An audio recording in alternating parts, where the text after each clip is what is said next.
Sports Encyclopedia. Where you at, Steve Kim? Got Trent in the cut. What are you? He's the best. Yeah. He's a master motivator. I'm a master motivator. I ain't no regular ass motivator. I'm a fucking master. Coaches tried to make practice so hard that the game was less intrusive. Like they coached you that way. Like people think, well, they were just yelling.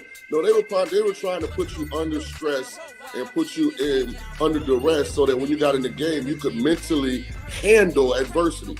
If you go through JUCO and you make it out of JUCO, you can make it anywhere. I respect the hell out of you to see that you're doing what you're doing and still doing what you're doing for real, the way you do it, man. You said from day one you had the same enthusiasm. You keep the same enthusiasm, and it's fucking contagious. In my opinion, I think Shedeur Sanders is the best deep ball in college football. I don't think Can you just say something nice about Shedeur Sanders? I love talking ball. It's nice to connect with guys that are like-minded and just are real and genuine. And I'll proudly stand up next to you all. God bless America. You said belt to ass, T-Rich. You got the belt around you.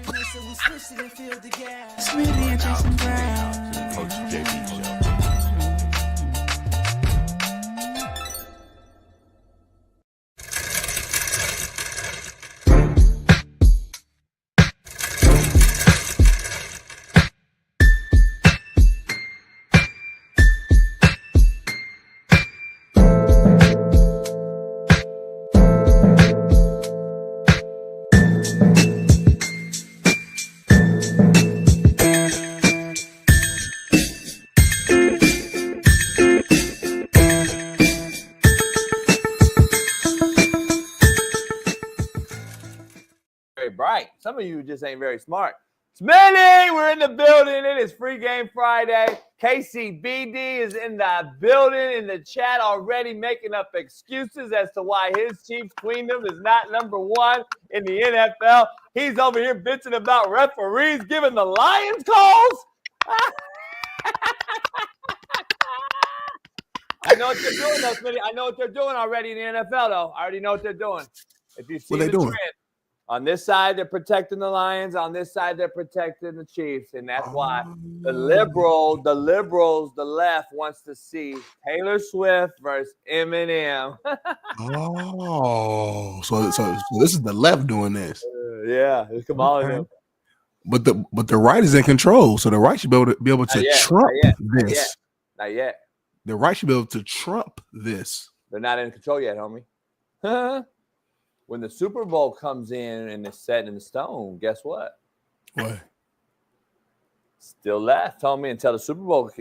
In February, he'll be in the office. He'll be in office. We'll see if he's in office. Because, we out here, Smitty, we out here often health people, CEOs and insurance people. Shit, you better put that mask. You know that mask we showed yesterday? You better be careful. I'm about to put your mask on, homie, and go hit a lick. You ain't got my mask, homie. You ain't got my mask. Right now, homie, it's scanning literally on the show every day. I'll go right here to the Mexicans, homie. The Mexicans will make me a lit right here at the swap meet, homie. I literally have a mask that looks just like you. Huh? I literally have a mask that looks just like you. It's a Stone Cold Steve Austin mask. If I put my hoodie on, they're gonna think it's you. I'm just telling you, dog. I'm just telling you. Right now, I'm recording this because we all are. I'm going to take it over to the Mexicans at the swap meet. Yep. They'll make me that pullover mask like this. All right, you're going to see it. I'd love to see it. I'm saying. It's Free Game Friday, though, JB. I'm lit. I'm ready to turn up. You're lit? You loaded? I'm lit right now. I feel crazy. Why? I took a couple shots this morning. I got a busy weekend. I got a big time exclusive dinner tonight. Can't tell you with who. Tomorrow, I got a big time holiday party in the hills, and then Sunday I got a Red Bull event. One of my potential sponsors for my Hoops and Icons event coming in February, and then later on that night, the homegirl throwing a crazy exclusive party. So this whole weekend I'm just turning up. So I'm starting right now. I'll be at that one. Which one? The homegirl's party. I know which one it is. So that's the thing, She black. She a sister. She black. I know who it is. She invited me. Let's dive into it, man. We got a lot to discuss about. It's Free Game Friday, Smitty. We got a loaded lineup. Big Matt joins us. We're going to talk about the college football playoff. Dr. Jesse Morse may join us right out the gate, give us some insight on any new updated information on injuries. The Lions lost another D lineman last night. We're going to ask him about him as he left the game, came back in the game, then he left the game again. And the Lions just keep on trucking, figured out a way to get it done. And then Shaun King joins us, Super Bowl champ, Tampa Bay Buck, Tulane legend, who goes against Army tonight for the conference title game. We got a few games tonight, UNLV, Boise, Army, Tulane, and then obviously the loaded weekend of championship games. And we're going to do a ride or die segment for Bet US, all betting segment on all those games that go off and kick off tomorrow. So tune in, pound that like, subscribe, become a member if you're not, and head on over to our backup channel right now, the exclusive Coach JB channel, where you'll get exclusive content on a daily basis. Once we hit 1,000 subscribers, we'll start putting videos on there. So pound that like and head on over to our backup channel, the Real Coach JB show. It's right here. We'll put it in the link, and you guys go over there and subscribe. Thanks to all you guys that did subscribe yesterday. We got a few hundred in there. We made a dent, but we need a few thousand over there. So we know we can go over there anytime we need to if something goes haywire. So we'll have a backup channel. So make sure you guys subscribe today to that show, that channel. Let's dive into this, Smitty. This show is brought to you and powered by Bet US. And Smitty, we're going to do a commercial live today. Are you ready for that? Like doing something live is way different. It's normal to me because I've been in front of 400 million people. People watch me. I just spoke in front of 5,000 on Tuesday. Gave Coach of the Year award out in San Diego. It's just light work. It's easy for me. I'm making sure. I mean, I'm the only person on the show who actually did live TV for over a year, to where there's no mistakes, there's no mess up. So it's really easy for me. I've been doing it for a long time. Yeah. When you got like 2 seconds here and 2 seconds there on live TV, it's real easy. It adds up, though. It adds up. Yeah. The segment starts with me. If I fuck it up, the whole segment's messed up. So you got fuck. Bailey Smitty just fucked the whole algorithm up. He cussed the first 10 minutes. But then you cuss right after me, though. So what that mean? Because that's over. At that point, it's already done. All right, cool. Let's dive into the show, man. Let's dive into the show. We bigger than the algorithm, homie. When you gonna learn that? The Lions have the number one. Smitty, let's dive into the show. The Lions have been number one on my power rankings for the last 2 months. Have they not? They have. All right. And last night solidified why that has been. They have that it factor this year. Compared to the years prior, Smitty, Dan Campbell letting his nuts hang, regardless of the decisions he made, is very telling. Very telling, Smitty. He is saying, regardless of the result, he is going for it. And nobody can tell him shit now that you cussed. The debate that is ongoing right now this morning at 6 a.m. is a moot point, Smitty. ESPN, Fox, CNN, CNN, all the ends right now debating whether he should have gone for it or not, Smitty, last night. Don't matter at 6:10 a.m. this morning. It don't matter, Smitty, if he should have gone for it or not, because they won and the world has moved on. The Lions are the best team in the NFL, winners of 11 straight, and have 13 defensive injuries. And it hasn't seemed to bother this team whatsoever. But Smitty, the question is, will they win a Super Bowl? I still say no. I still say no. They have a QB who we all love, Smitty. They have a quarterback in Jared Goff who's a great story and a great regular season quarterback. But he still makes throws that my QB eyes tell me when it is nut crunching time, he will make again, as he made last night to that pick to my boy, LA kid right here. Shout out to Salesian High School. Nixon got a pick on him. And I just don't believe, Smitty, with Hutch being out on defense and Jared Goff not being the guy under the brightest of lights, they can recover from these injuries and they can recover from a mistake that Jared Goff's going to make in crunch time.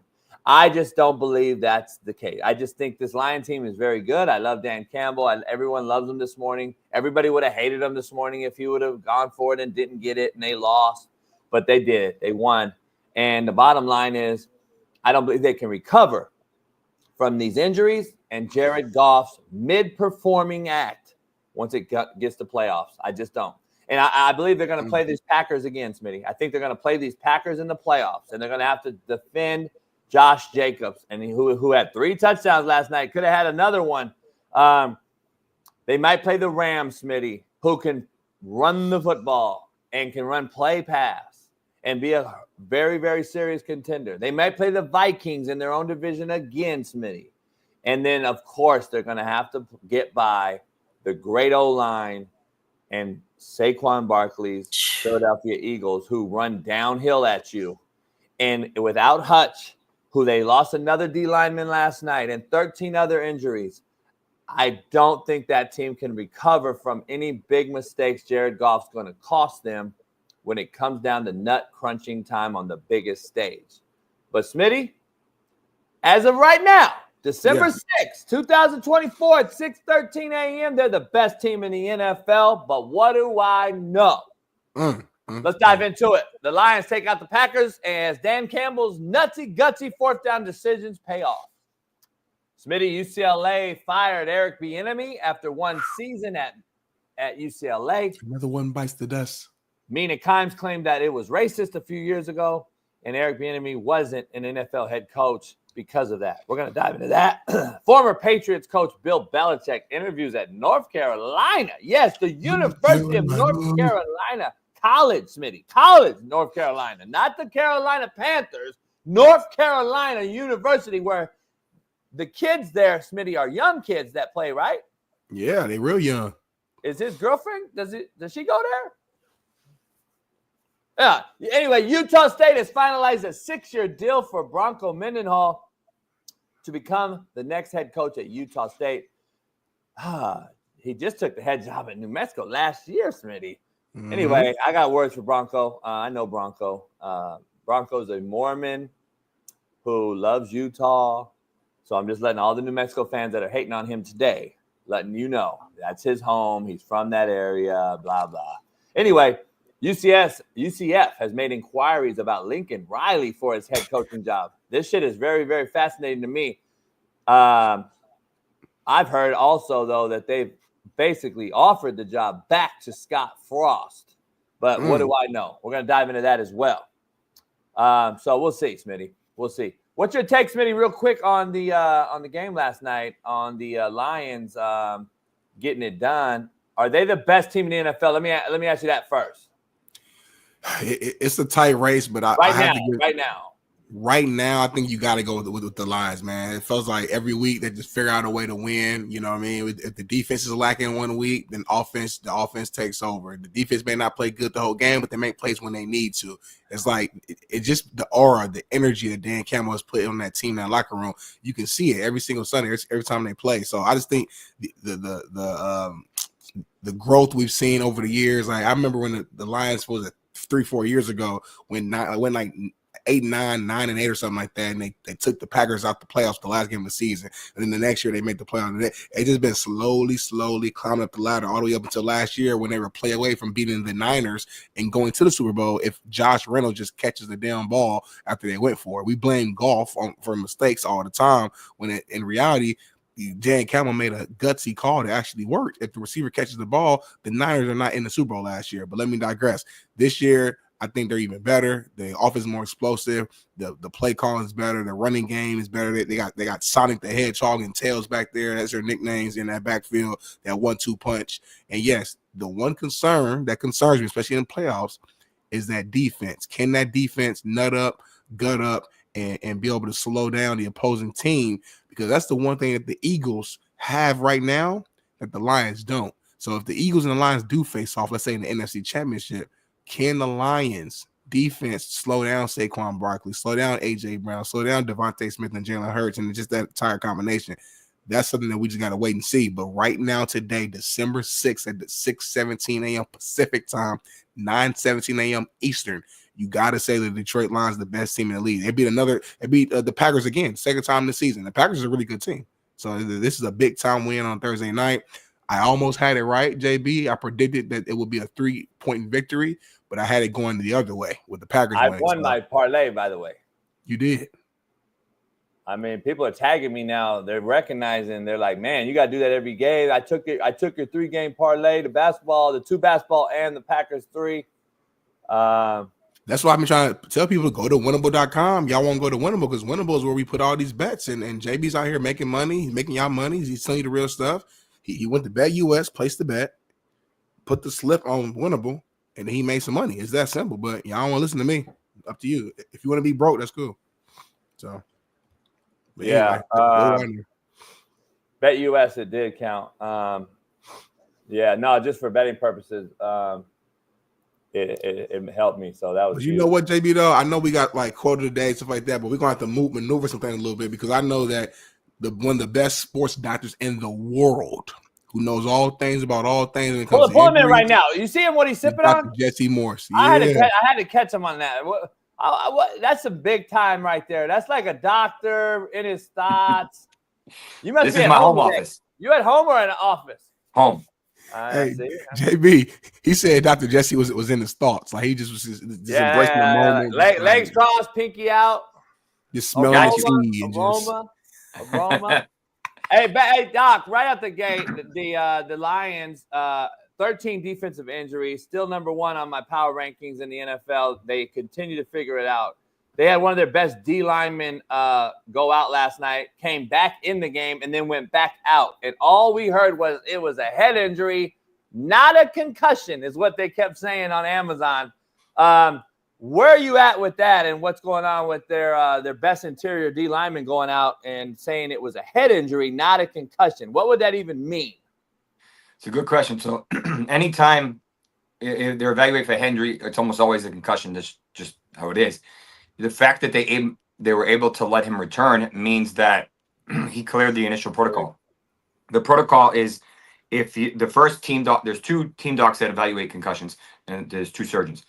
One of the 2 team docs will evaluate the player on the sideline. If he or she feels that the player has a concussion, that's it. It's over. They're done. We're talking about Alan McNeil, right? McNeil kid. Yeah. Yeah.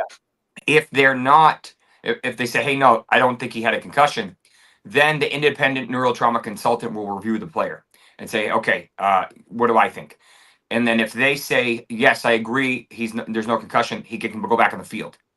If he says, no, I think he has a concussion, then they talk, and both docs talk and decide what the discrepancy is and go from there. So obviously they must have said, hey, there's nothing enough concerning for me to say, yes, he needs to be shut down. So they allowed him to go back in the field.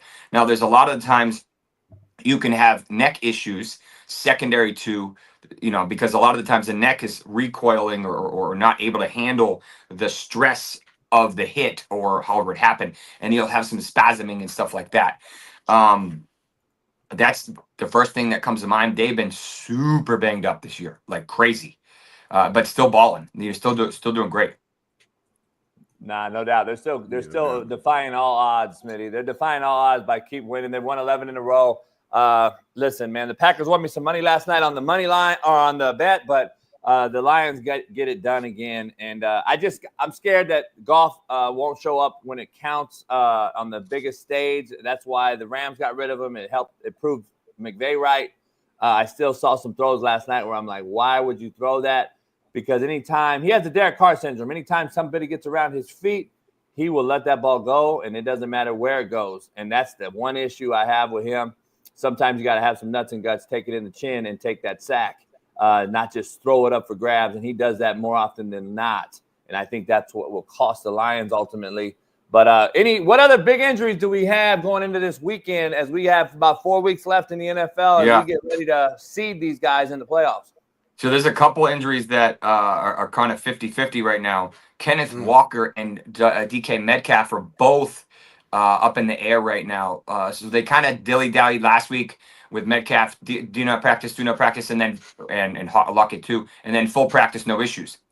This week they were both Metcalf and Walker were limited on Wednesday, and then they were both downgraded to do not practice on Thursday. which is usually the opposite of what you'd like to see. Usually they go from do not practice to limited. So now that becomes important today. Metcalf likely not only tweaked that MCL from his knee, that he had about a month ago, but I think he suffered an AC sprain. So we'll have to see how effective he can be. JSN has been incredible, so I think he continues to be the alpha there now.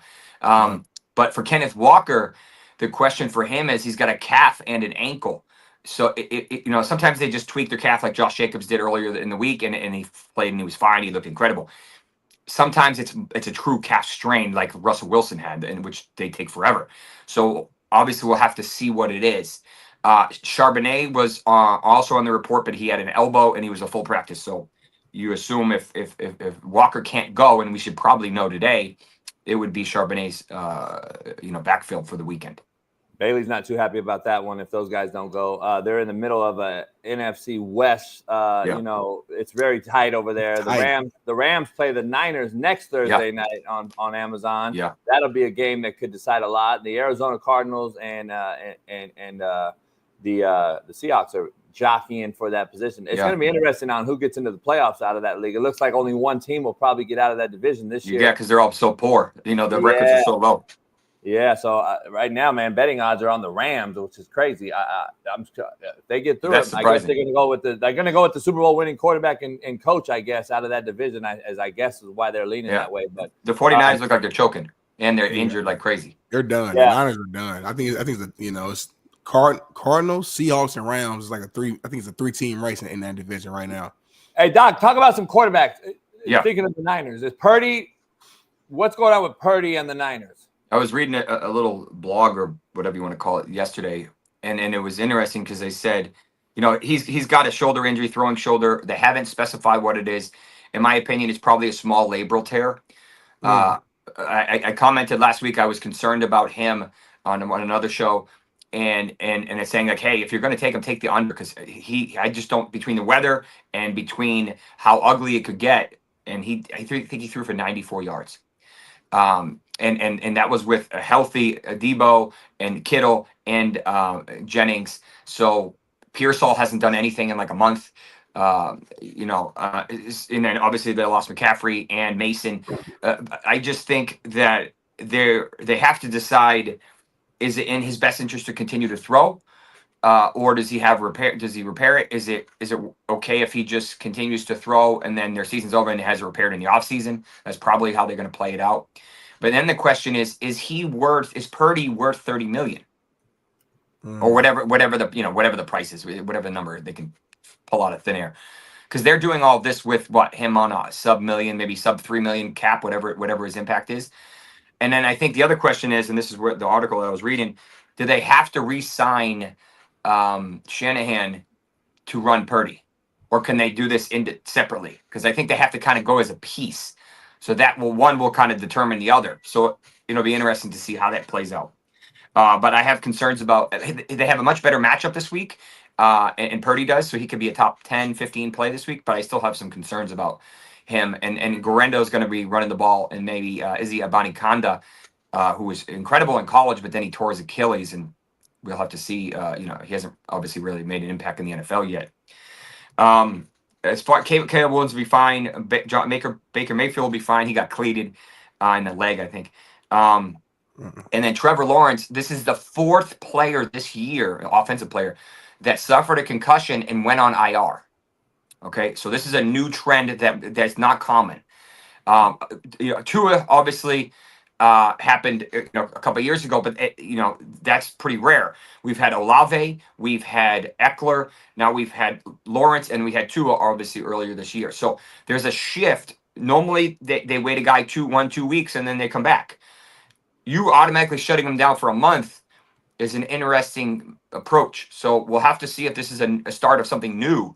I don't know if there's data to support it per se. I get it, but I don't know. It'll be interesting because, in my opinion, the Dolphins are no longer relevant because of that 4-game stretch where he was out. At least 4 games, we'll call it. But it's more like 6. But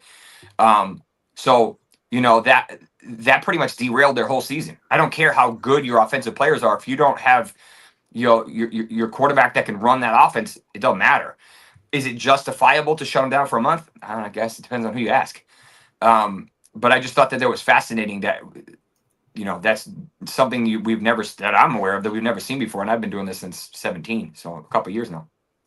Yeah. Man. No, it's been an interesting year again. I feel like, it's like a kind of a robot repeating the same thing we said last year, right? When it came to all these injuries, and it's like this year got even worse. I want to ask about the Eagles. We're talking about the NFC and some of the best teams out there, and obviously the Lions and Eagles are kind of at the top right now. But Devontae Smith, right, missed last week, if I'm not mistaken. Mm-hmm. How is he looking this weekend? Is he expected to play? What's the status on him? Yeah, so they'll get Devonta Smith back, but they lost Dallas Goedert. Damn, okay. So they got one up and one down. Calcaterra, I think it's how it's pronounced, will fill in for Goddard. Goddard has a new knee injury. We don't know specifics. I didn't even see video of the play. They just called it week to week, which usually means it's more moderate than mild. And he hasn't practiced yet this week, so that tells me he's unlikely to go.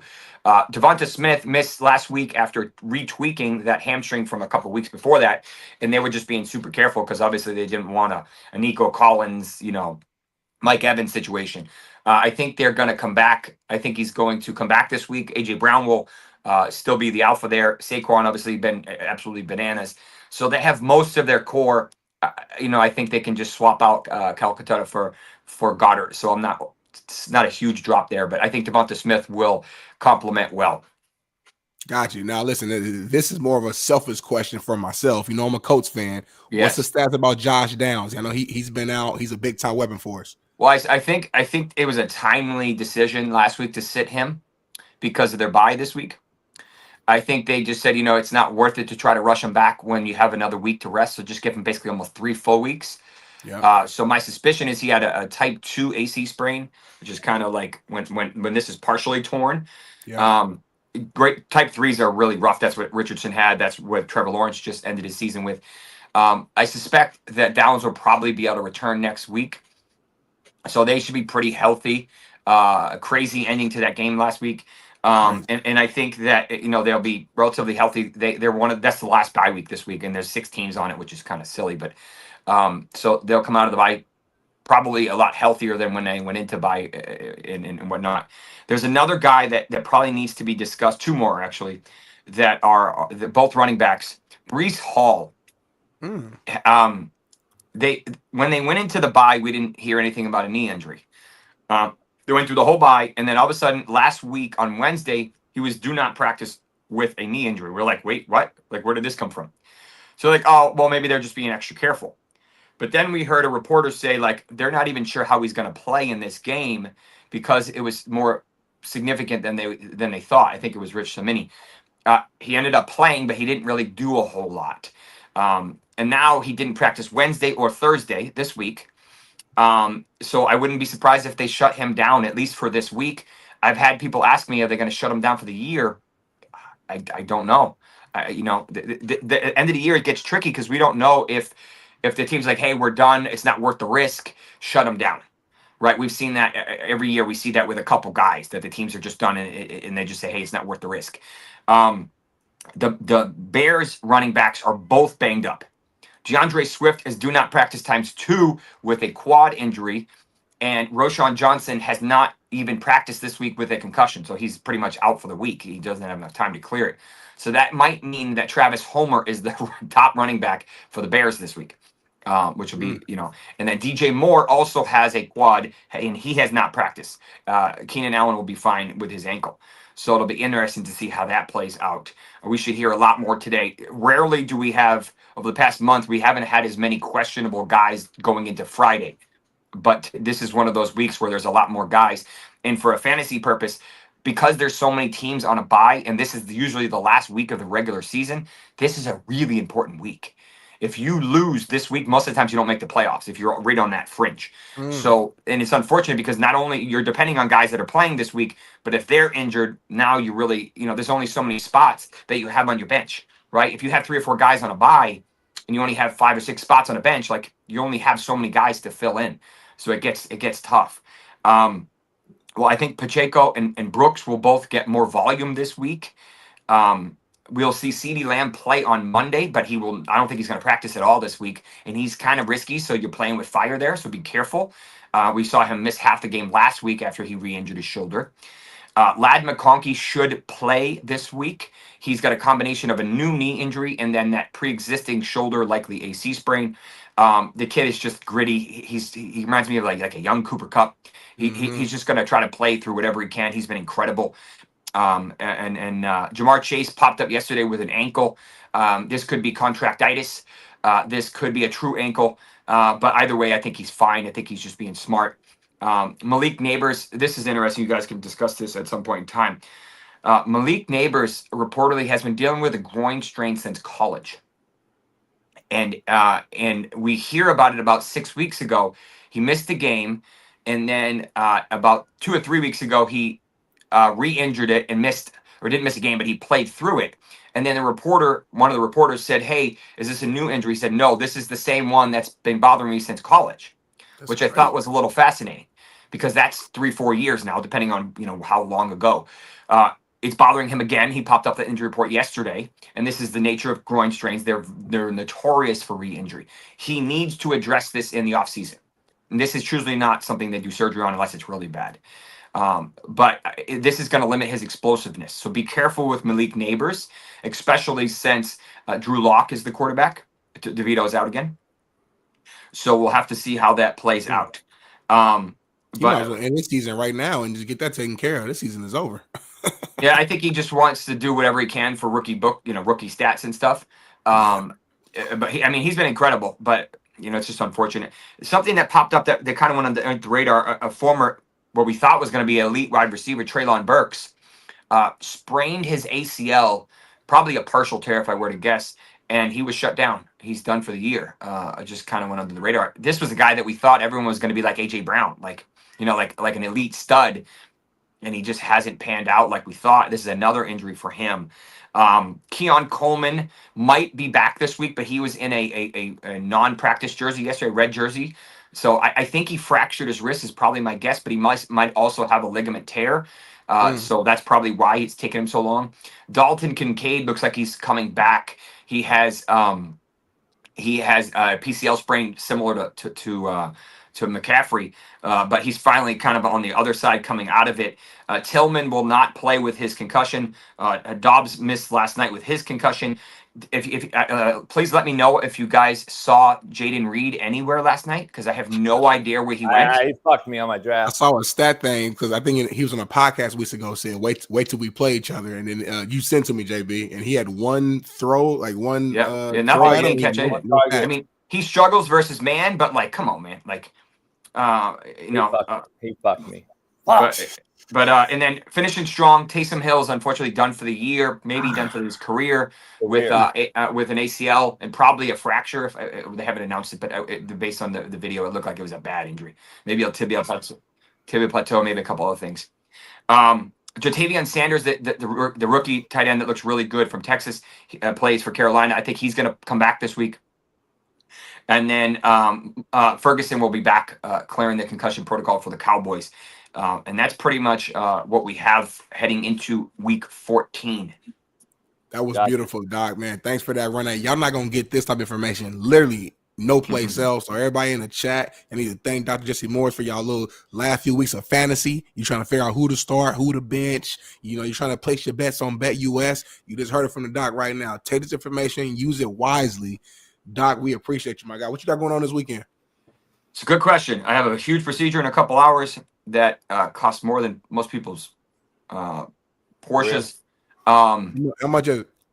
$120.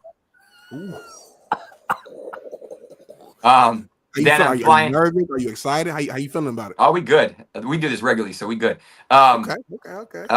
There's money in Miami that doesn't exist in other parts of the world. I'm convinced.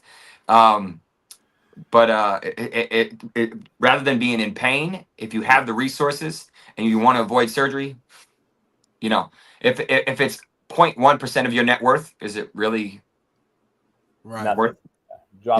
For regular people, it's crazy, but for but long story short, repeat customers do well because they know the quality of work.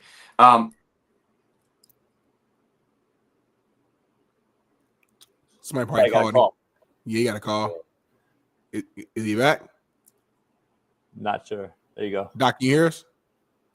We Nah. can't hear you. Doc, don't trip. Don't worry about it, Doc. If you can't come back, it's all good, man. And he got a We'll get him, procedure. we'll get him Tuesday. He said $120K. You said 120 or 420? I thought they said 120. I think he said 420. No, he didn't. He said 420, homie. I thought he did. I might be wrong. He said 120, homie. Your ears is clogged up. Bailey can fact check it. Bailey, fact check. Come in, Bailey. Fact or cap. 120. I'm right again. I think he said 89% of the time I'm right. 89% of the time I'm right. I'm gonna go 420. Because you a weed smoker, you love 420. You in the chat, you and Keandre and TJ Too Nasty, y'all love 420. I never smoked weed in my entire life. I never had. Doc, it's all good. He just texted me, said he had to go. I've never smoked weed in my entire life. So you've never taken like one puff of it? Not one puff, never. That's impressive because like I was the same way. I went 27 years, 28 years without ever even trying it. So everybody, Smitty, you'd be so funny high. Oh my gosh. Yeah, that's the difference between me and you. Then you tried what? it. Then you actually I tried it out here. I tried it, but I don't. It ain't for me. You're a follower. You're a follower. I'm a leader. I'm not. I tried because I wanted to try it, and it wasn't for me. Well, somebody got you to try it. Somebody got you to try it. Somebody got you out here, so I tried it, homie. That's what it is. Somebody got you to try it. No, I tried it myself, homie. Ain't nobody give me to do nothing. Somebody got you to try it though. Take them weak ass glasses off your head. Like you still look the same. This don't go like this. This don't go. They don't look right at all. You either put them on or keep them off, homie. You have no swag at all. I don't care to have swag either.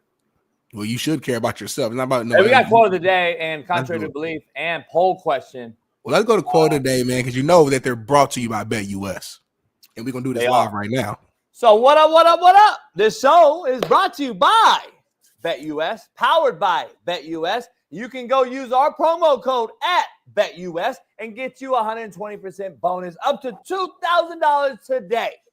BetUS. Head on over there now. Use my promo code, Coach JB, and sell Smitty and I sent you. And you get 120% bonus.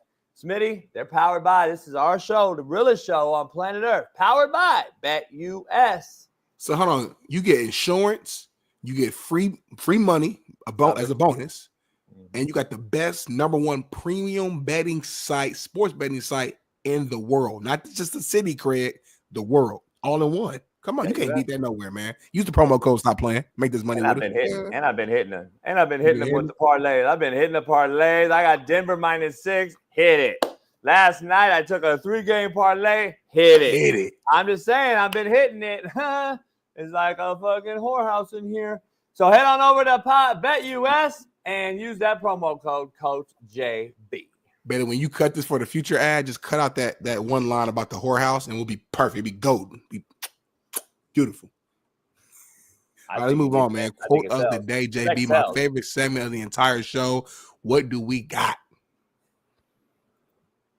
Quote of the day, brought to you by BetUS. You just said that, homie. Stop saying the same shit. I set you. Hold on, time out. Because you pissing me off. When I set you up beautifully, take the assist. I'm over here dribbling the ball. Perfect pass, but you want to step back, dribble. No, homie. I gave you the ball. Take your 2 steps and finish the layup. Why are you doing all this extra stuff? Now I'm going to do it again. Here we go, y'all. Quote of the day, my favorite segment of the entire show. Let's get it. What you got, JB? Quote of the day, brought to you by. All right, listen. Smitty, why apologize for being heartless? Nobody apologized for making us this way. I don't think one person will understand it, and Smitty's included in that one person. Why apologize for being heartless? Nobody apologized to me for making me that way. I hate this quote. You know why, JB? I know you do. Because this ain't you. This ain't you, homie. This ain't you. You know why? This is a victimhood mentality quote. You're blaming other people for being who you are today. That's not the Jason Brown that I know. I hate this quote. I know you didn't put no energy, no effort, no time into it. This is not from you. You got it from somebody else. I hate this quote.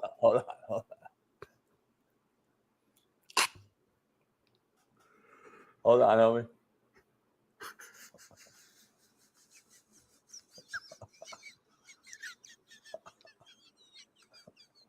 Keep going. Nah, homie, don't try to nah. Here we go. Here goes the real one. Here goes the real ones. You know, Max keep it real. Max keep it real now. Max a real one. Max a real one. Max don't understand it. Look, Max is over there. JB, that ain't you, bro. Max is high. JB, that ain't you, bro. Ooh, Max is high as fuck over there. He don't understand it. So Max ain't gonna, you know what I mean? That's the quote of the day, though. I'm sticking to it. Contrary to belief, brought to you by Prize Picks. Head on over to Prize Picks today and use our promo code Coach JB. All right, I'm gonna stick to this one too. Contrary to belief, Smitty.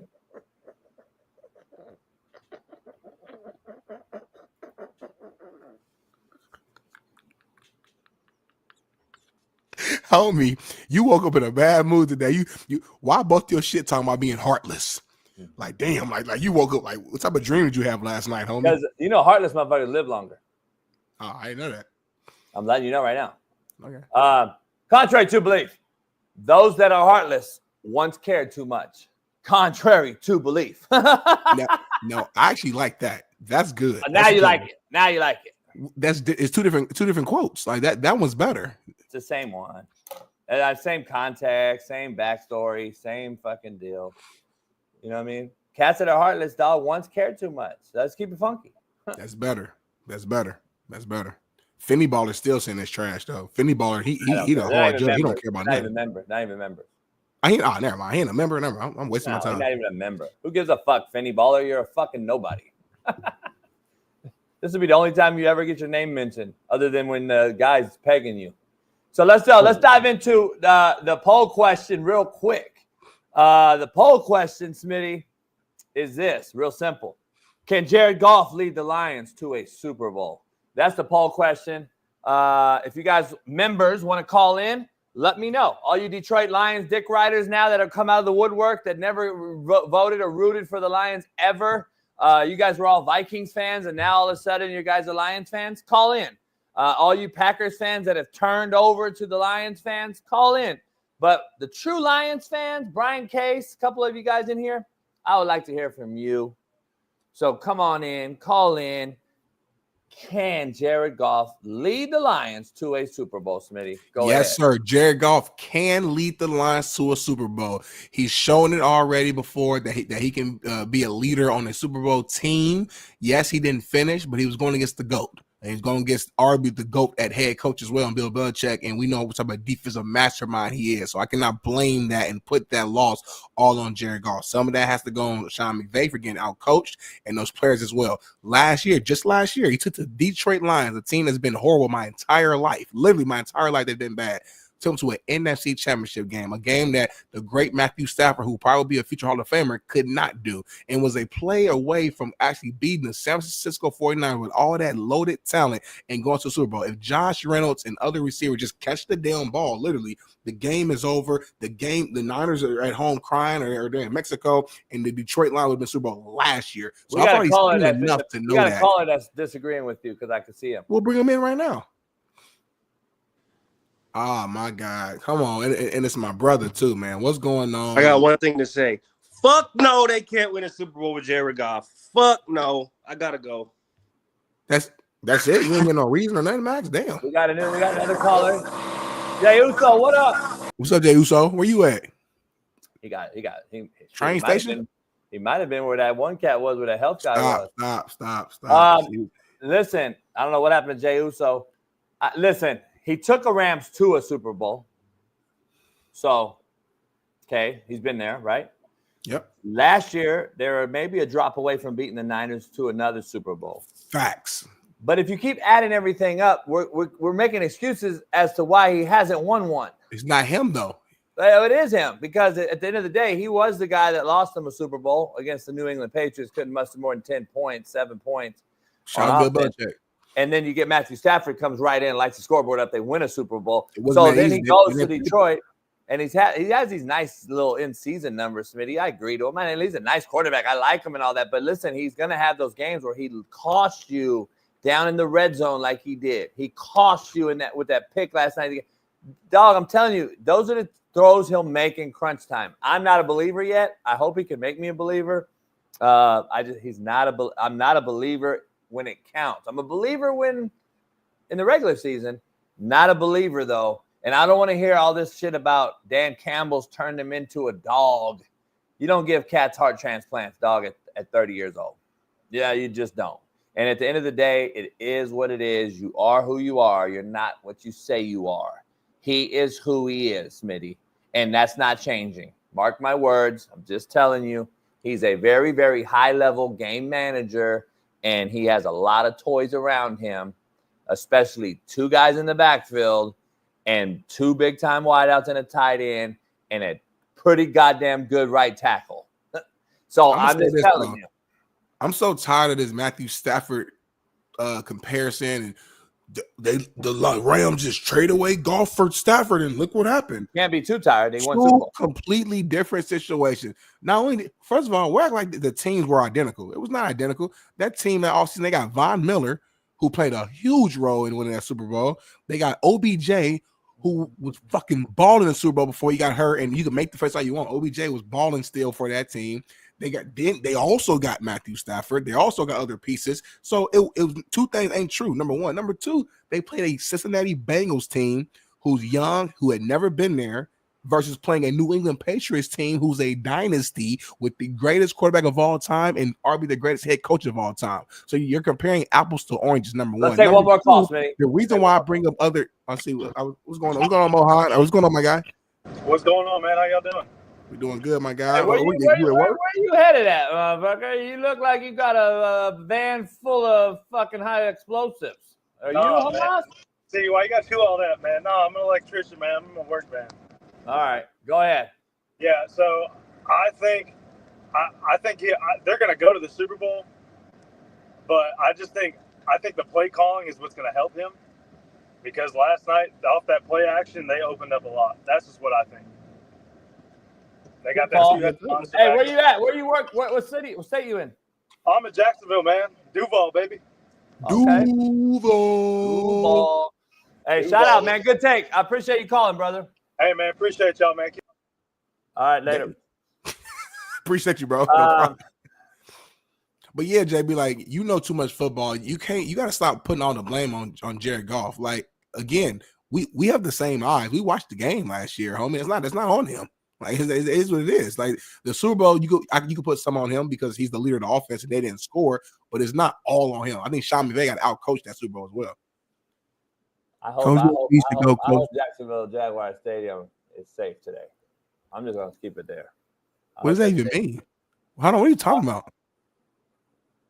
I hope that stadium's safe today. Why wouldn't it be safe? Why are you scratching your face? Right? What are you saying? You confusing me, homie. That van scared me. That van and that. Oh my God, you so racist, homie. That van and that caller scared me. So you don't like black people, foreigners. You don't like any. You don't like no. If you ain't white, you ain't right. D Jones works by the stadium. First of all, I wasn't the only one thinking it. The whole chat has said it, so it's not just me, Smitty. Because they're all followers of you. I told you, you have a whole fucking. You could incite a riot on call. If you said something right now, you said everybody go do this. D Jones is a brother. Max is a brother. All the brothers in here are saying the same thing. They follow you, homie. I don't care what they say. They're still brothers. Yeah, but they follow you, homie. You are a master manipulator. You said it before in your video when you was talking to your player. You said, I'm a master manipulator and a cold hustler. So you manipulated the chat to where they believe everything you say. Whatever you say, if you say UFOs are real and the aliens taking over the earth, they're going to believe you, homie. You have that power. That's why I say you watch what you say, Jay, because you have power there's power in the tongue. You heard that in the Bible. Nah, bro. JB was out of pocket on site of that dude. Happy Days 89's comment. Just said that for all the audio listeners. Keandre, ain't nobody hating Keandre Woodside. You know y'all be on JB's ball hairs, hanging and swinging like a damn tree. And whatever he say is like Bible to y'all. Whatever he say. Man, we got a topic, man. And a good friend of mine, Eric Bieniemy, got fired at UCLA. What's your take, man? Because his agent released a statement after all the social media haters went at him. I've defended him as a friend, but I've also told you that he didn't make one play call in Kansas City. And everyone thought I was a hater when I said it. I said it on Whitlock's show. I said it on this show 3 years ago. Everybody thought I was a hater. I'm like, that's my boy. I know him very well. but he's not playing. He's not making calls in Kansas City. Never did. Andy Reid put him as the titled OC so he can get a job. That's how they do it in the NFL. I broke down how people get jobs. I told you why other people get people jobs. I broke it all the way down. Now I'm getting DM'd like crazy saying I was right 4 years ago. Listen, I don't need to be right. All I'm telling you is this. It ain't racial. It ain't anything other than the fact of the matter is he's a good running back coach, a good position coach, and he just gets after his players, and players get butthurt when he leaves them. And then he gets a negative connotation. But he's not an OC. He's not a play caller. He's not a play derivative. He's not a play designer. He is a running back coach, and he's a hell of a college recruiter. Now, I'm just going to go on my little rant, and then Smitty can have it. What his agent said was that he basically coached for free at UCLA. Now, I've done some deep diving. I'm trying to find out if that's true. I've talked to a few folks. Apparently that he did do it for a minimal amount of pay, meaning he could have took some perks. He could have had some other things other than get an actual salary, because if he would accept an actual salary, the Washington Commanders' money would be null and void. He wouldn't get paid what they owe him. So just to be clear, the Washington Commanders are still paying Eric Bieniemy to this day, so he couldn't accept a full-on W-2 or some sort of salary at UCLA. He had to do it another way. His agent came out and said basically this was the plan all along. That's also good PR, Smitty. You know and I know how it works. He is like an uncle to Deshaun Foster. I do know that to be fact. I don't see how Deshaun would have fired him unless Deshaun is really about his business and saying we got to move on and I got to do something that I have to do. It could put a little bit of, fringe in the relationship. But if what the agent said is true and he just was going to go to the NFL no matter what in 2025, this would make sense as into the timing of when he leaves. Because the timing would be now get out of here before signing day, so I don't sign you and then leave, and then UCLA is looked at as a shady operation. Eric Bieniemy signed me. He coached Patrick Mahomes. That's how we went there. He got Patrick on the phone. You know how it is. And then he leaves. So I think it's honorable if he's going back to the NFL and has a job lined up, and he left now without putting anything out there that he's going to be at UCLA. I like the fact that he does that, and that is who he is, by the way. He would do that if that was the case. If other than that, Deshaun Foster fired him. That's the other side. So it would be a tough fire for Deshaun Foster, and it would be even tougher to be fired by Deshaun Foster, a rookie head coach who obviously had the whole debacle on the podium to start his tenure off at UCLA. So I don't know if it's a good thing or a bad thing, Smitty, for Eric Bieniemy going forward, unless he has a locked-in job in the NFL. And we know there's a lot of movement already in the NFL. There's 2 or 3 head jobs open right now with interim head coaching job possibilities. There's probably 5 ready to open in Jacksonville, and who knows what happens in Frisco. Who knows what happens in a few of these other places in the NFL. It's going to be very, very interesting to see what ends up happening. But I do know this. I don't believe it's a good thing when the tabloids say you were fired at UCLA. That is not a good thing. And I think if he left on his own, I think Deshaun Foster would have came out and said, we've parted ways mutually, right? 100%, which is why you think Deshaun fired him. Yes, he did get fired. That's what happened. I think it is what it is. UCLA was bad this year. The offense was bad this year. He's the offensive coordinator. When he was with Washington, they had a few weeks early in the season where we were like, okay, they're leading the offense in yards, and they had a couple of stats that was in favor of Bieniemy, but ultimately Washington was bad. You already mentioned that when he was with the Chiefs, he had the title of OC, but everybody named Mama knew that Andy Reid was the one calling the plays. So to this point, show me on his resume a point in his career where he had a successful top 10 offense, that he was the true offensive coordinator from beginning to end on a winning good team.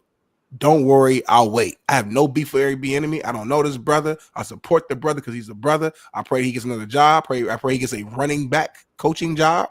Sometimes that's okay. Sometimes you're just a position coach, And that's okay. And that's all right. Everybody can't be an OC or DC. He's giving it a shot at the NFL level. He's giving it a shot at the collegiate level.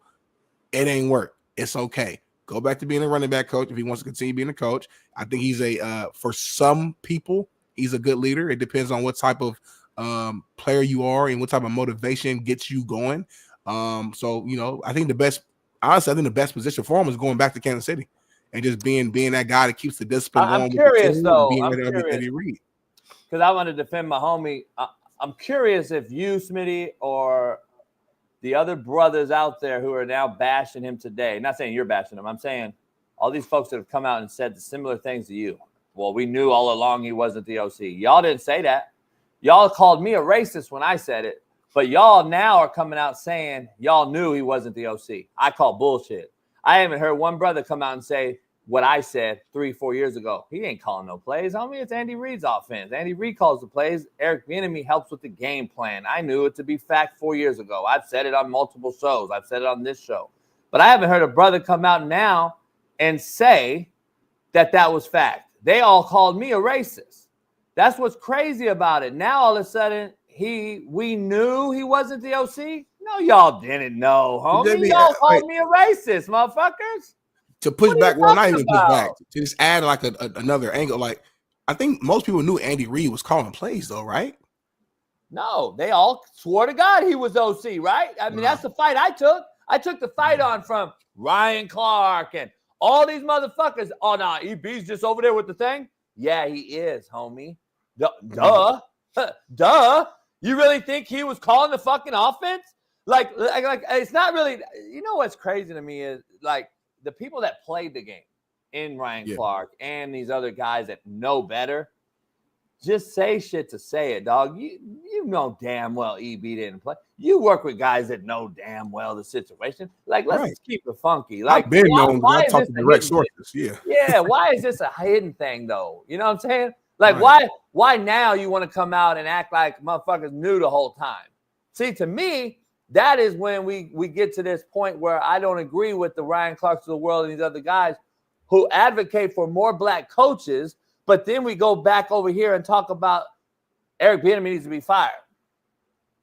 Oh boy, Coach Lynn needs to be fired in San Diego at the time for the LA Chargers. Anthony Lynn, yeah. That's directly out of the Ryan Clark's mouth. He advocated for more black coaches on this side, and then his platform goes out and says Anthony Lynn should be fired today. Well, hold up, homie. You a brother talking about we need more brothers, but then you want a brother fired. Like, make it make sense. I hate the hypocrisy of it all. People are mad at me because I keep a straight line forever. Everyone else is like this, and then they're comfortable when it's popular to say something that is comfortable for the hearing of the soft people out here. That is what I don't want to do. I'm going to keep it straight line the whole entire time.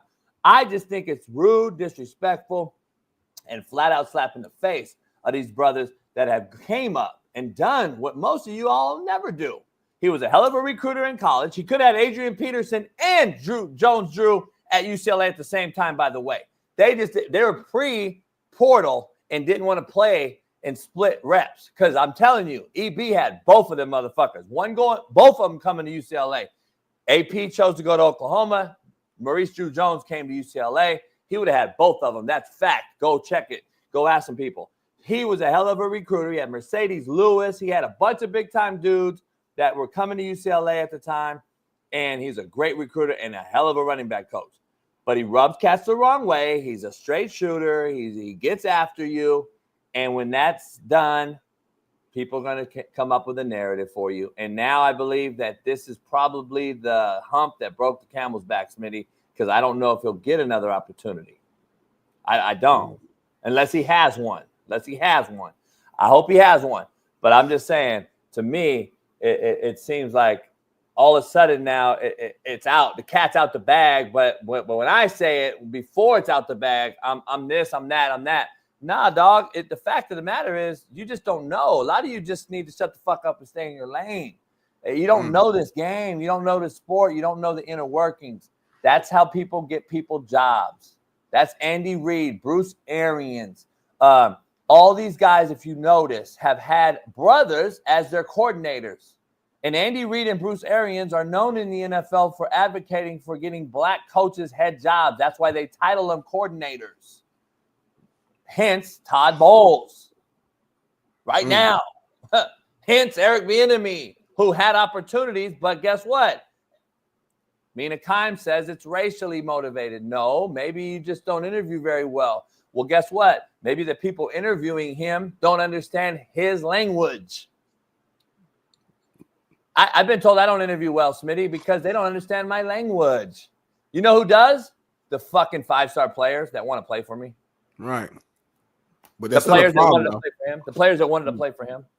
Yeah, no, I hear you. I hear you for sure. I mean, listen, I don't know. I think you said a lot there. There's definitely, I think, some things on both sides. Do I think there's been in the past more so than now a race problem when it comes to like the hiring of black coaches? Yes, I do. I mean the numbers just say it. Now, do I think guys are just literally not hiring them because they're black and that's the only reason? No, I think what you said is a part of it, like not understanding the language, not understanding the motivation, not understanding legal. Like if you are a white GM or whatever, white owner, you're going to naturally probably understand other white people better. Just like me as a black man, I just naturally will understand other black people better. So whoever's running the organization, you're naturally going to probably lean in and hire more so of people who look like you, which to me, the bigger problem or bigger task that needs to be taken care of is getting more black people in the higher up positions who make the decision. So that's my.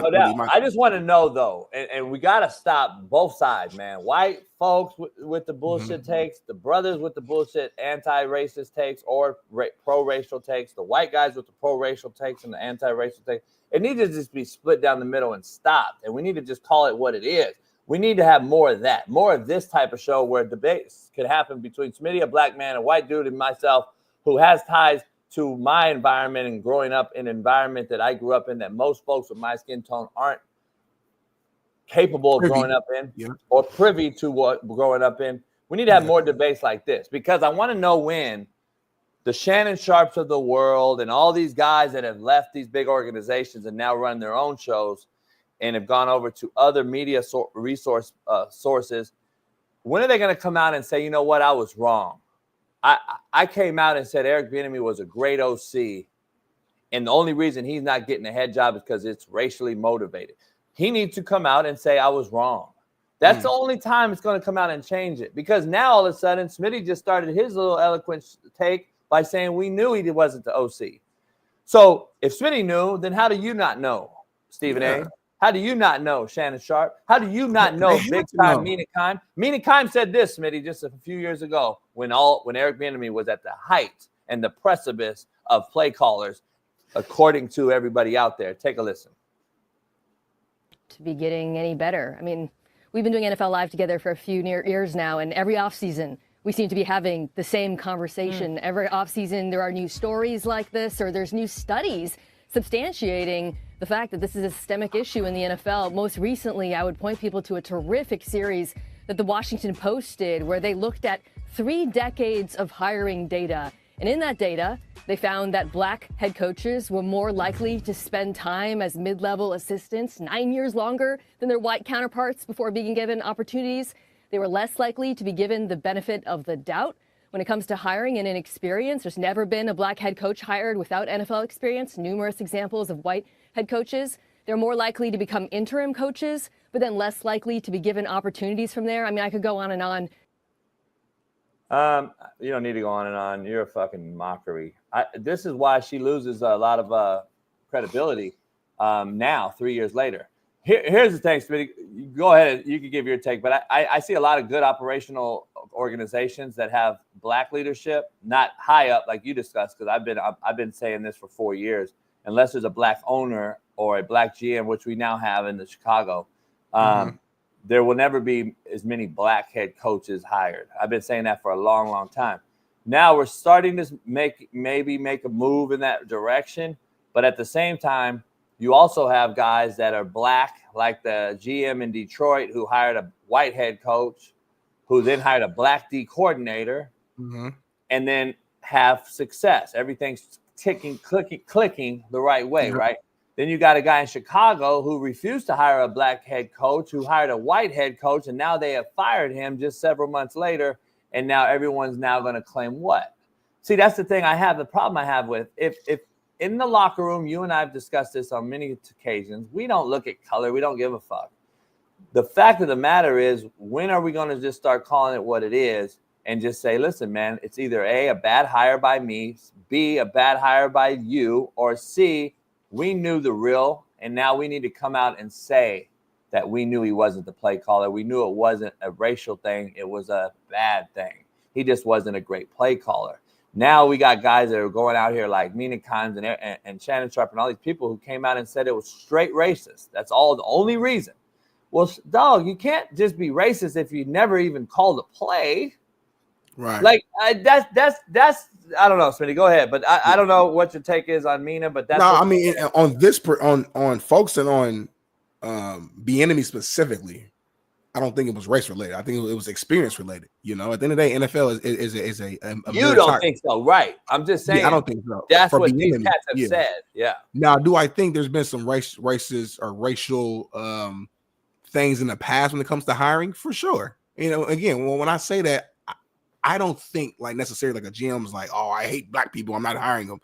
Nah, not necessarily. It's more so what you said earlier, where it's like a relatability factor. Well, again, if I don't understand you, or if I interview 5 candidates, 2 of them was black, 3 of them was white, and I'm a white GM, like we're having conversations, I'm just gonna naturally get along and understand and correlate and relate with this white dude. Probably 9 times out of 10 more so than I do with this black man, unless I'm someone like a JB per se, for example, who just grew up around black people to where you understand our slang, our lingo, our manner, you know, some things that we may do and say around a white dude who's not used to being around us may make them uncomfortable or nervous or feel like we're unprofessional, or there's so many different words I've heard over the years to where they're like, you know what, I'm gonna stick with what I know. So it may not be necessarily like racist per se, it's more of like a relatability. But with Bieniemy specifically, staying on the task at hand, again, he doesn't have the experience. And I thought everybody knew. We always said Andy Reid was an offensive mastermind. And we always, like, every time the Chiefs played well offensively, we give the praise to Andy Reid. I don't hear people in the big meetings, you know, really saying, oh, Eric Bieniemy, he's a mastermind of offense. This Mahomes is balling out because of Eric Bieniemy. No, we always say Andy Reid, Andy Reid, Andy Reid. And obviously, like I said, I know people who played for the Chiefs who played for, you know, Eric Bieniemy. So I've been known that he wasn't calling the plays, and just like you said, JB. So for me, it wasn't a racist thing. It's a lack of experience. And then when you did get the experience, how well did you perform? And again, like I said at the very beginning, with the Commanders, he didn't perform well consistently throughout the entirety of the season. With UCLA for this 1 year, he didn't perform well. So he got the opportunities. He didn't perform well. You're out. In football, it's not about the white, black, Hispanic, light skin, dark skin, whatever. Are you good? Are you a baller? When we go in that field, I don't care if you Bailey skin tone, you're mixed like Bailey, you black man like me, you white like we all on the field. Are you making plays or not? We'll get your ass on the bench. Next up. That's what it comes down to, bro. None of that other stuff matters. With coaching, it maybe it's slightly different, but again, it's because of, in my opinion, we need more black ownership, more black leadership, more black GMs. I agree with JB wholeheartedly on that. You get more people who of your skin tone in those leadership positions, you'll naturally probably get more black OCs, DCs, and a couple head coaches. But they still gotta, you still gotta work. Like, you're not gonna just get hired because you're black. You're not gonna just hired because you're this, that, or the third. You gotta show me D'Amico Ryans as an example, that you can lead men, that you know how to call a good defense, like he did with the Niners, and now he's showing us how good of a coach he can be with a young Texas team. You still got to show that. So it's a deep conversation, but to bring it full circle, Bieniemy, just, you know, hopefully he's able to get a position coach job if he wants to continue coaching. But I think his time as an OC, I think, is over.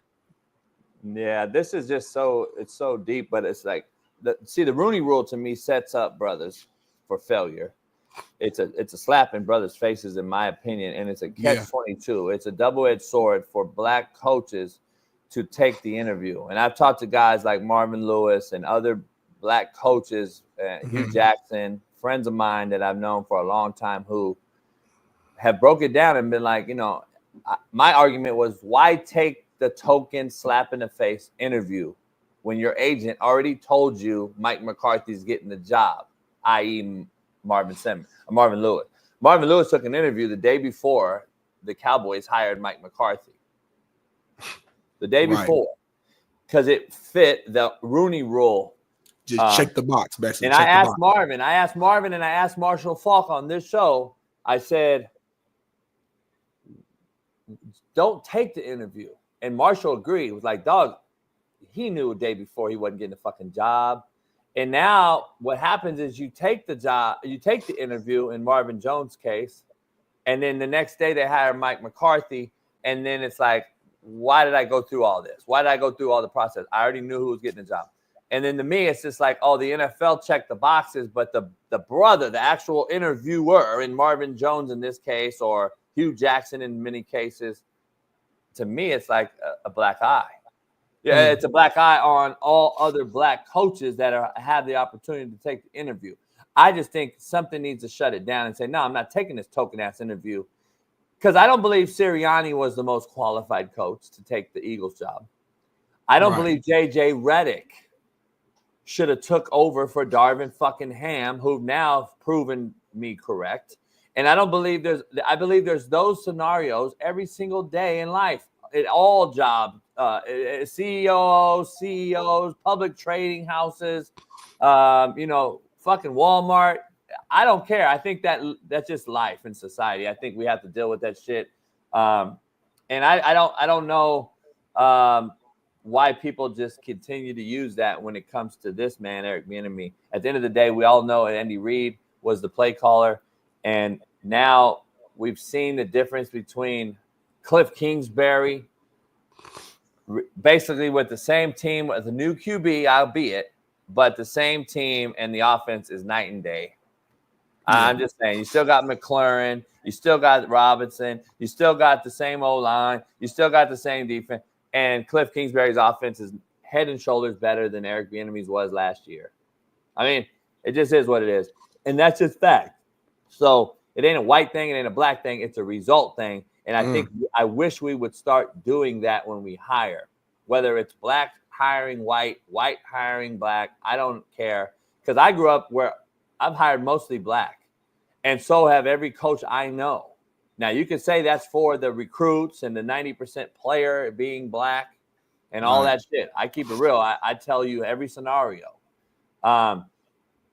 There's the scenarios to all of it. But at the end of the day, I know a lot of white coaches who advocate to get black coaches in the door to get them jobs and move them on up the pedestal or the pecking order in this whole big conglomerate business of football we call colder than the dope game. I know a lot of guys like myself that do that. So I do know there's not anything racially motivated when it comes to that.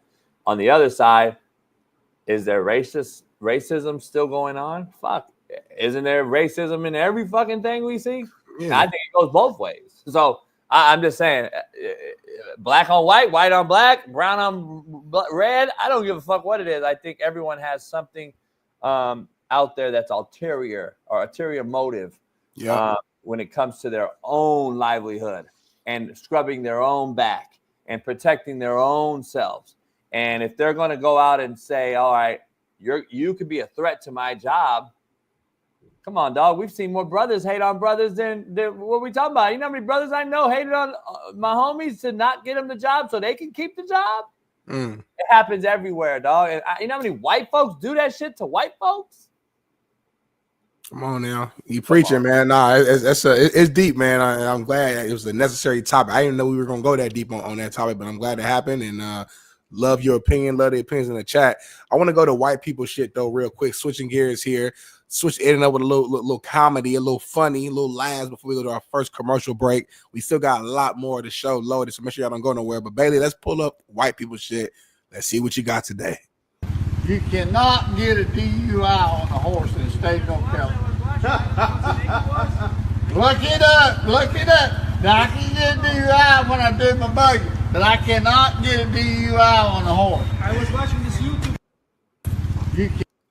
Hey, thing about white folks that I'll give y'all, I guess, credit for, y'all will know the damn laws locally in your state. You gonna like, 'cause I believe him. He look it up. You cannot get a DUI. Yeah, I'm googling it right now. He found a loophole, aren't we? He did. So what you saying? But does the horse like run itself, control itself? Nah, he still got to stop it and pull it and slap it. But what if he loaded? If he loaded and the horse just runs out in the middle of a fucking train? It's what it is. You know what he just did? By him making this video and this going viral, fuck, he might change the law locally now. Now they're gonna see this and now they're gonna make it to where it is a DUI on the horse because of him. Dan Lanning rule? Dan Lanning rule is 100%. 100%. Found a loophole, change the law. He should have kept quiet, homie. Should have kept quiet, homie. People talk too much these days. That's the problem with the generation, homie. And they you talk just too much. And 100 million people saw it on social media. It's a wrap. It's over now. Because you know what? If they don't change the rule, everybody gonna buy a horse now. Everybody gonna get a horse and gonna start riding around the city. It's gonna reverse back. Everything's full circle, homie. They're gonna go back to the old school ways, and everybody gonna just be on the fucking back of the horse, drinking, loaded, smoking weed, just ride. So they gotta change the law. They have no choice. And we're gonna take a commercial break, but before we do, I want to circle back to the Eric Bieniemy thing real quick. Smitty, people don't understand though. People don't grasp. Smitty, people don't understand this. If it was totally racist and racially motivated, I'd have a job. The problem is, right? No, the problem is though. Right? No, don't say the problem is yet. So give me your problem is at the end, but okay, right. my fault. Wouldn't I have a job though? To Mina Kimes and Ryan Clark and all these race baiters, if that was true, wouldn't I have a job?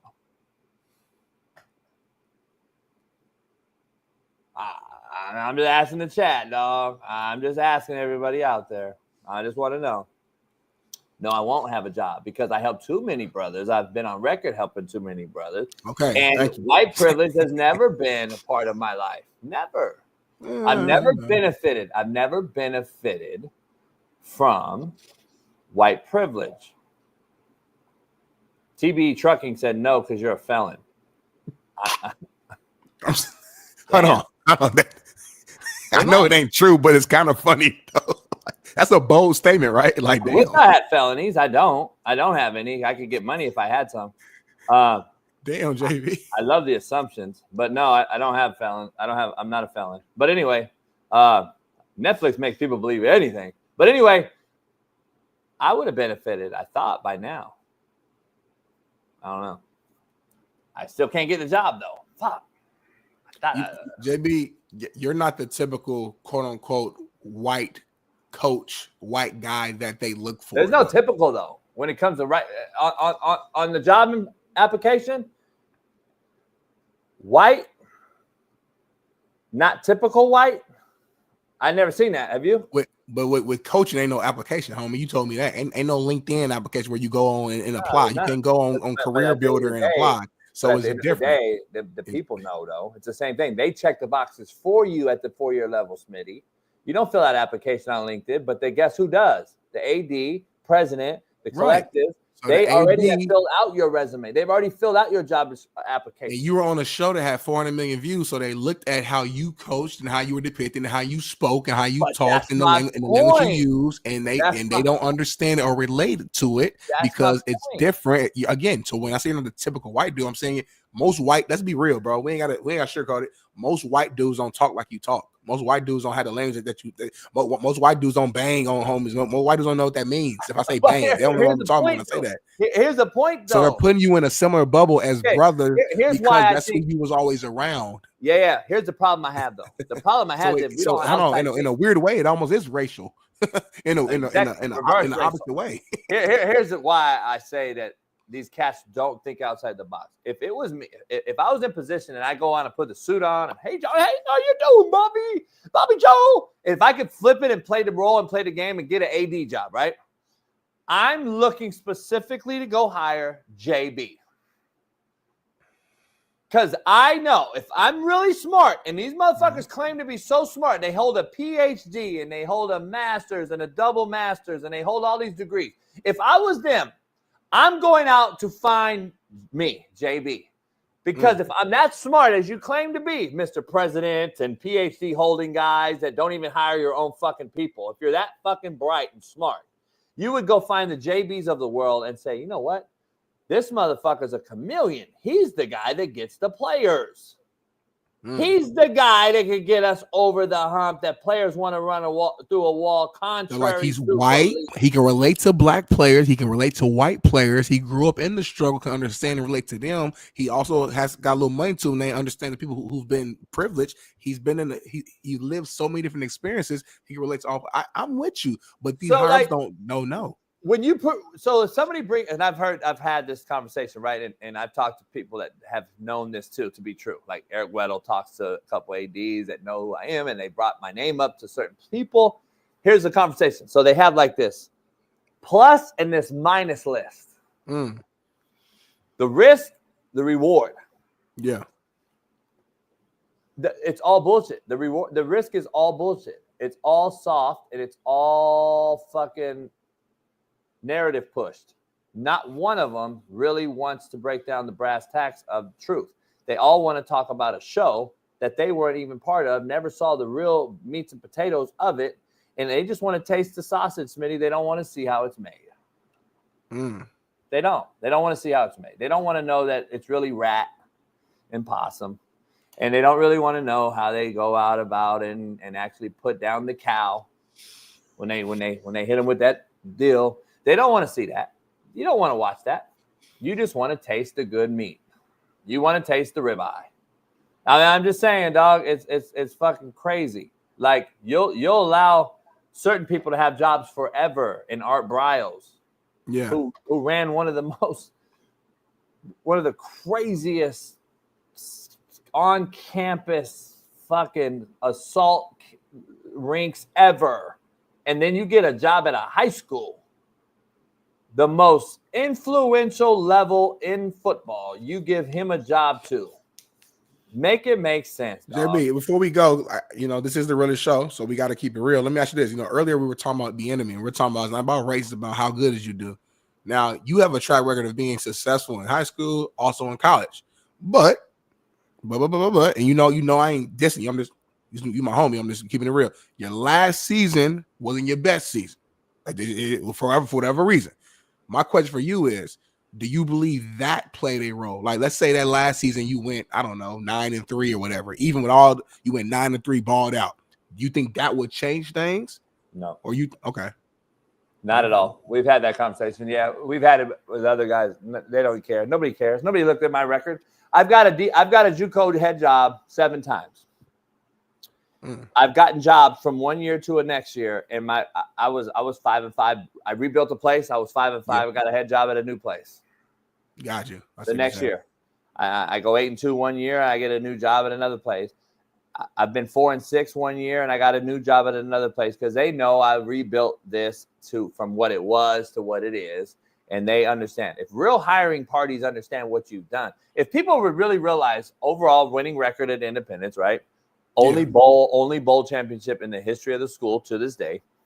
First league title in 30 years. First bowl win ever. 101 guys D1 in 3 years. A national record. A 92% graduation rate. A 99% retention rate. Nobody thrown in jail or locked up. Everybody graduated and everybody got out. Here's the issue. When the real people see that, they hire you. Right. It is what it is. When the cancel culture at an all-time high was at its high during Netflix era and then going into the whole pandemic and all that, it doesn't matter if I could have been 10-0 that year, homie. It doesn't. I'm still right here, right now, doing this. Keep it real. Not gonna say about that. Well, listen, we're gonna go to a quick commercial break real quick before we, start bringing on the guests and get rolling. I'm gonna take a piss, drink some water. But when we come back, we got some more. The Coach JB Show with Big Smitty. Bailey, take us away.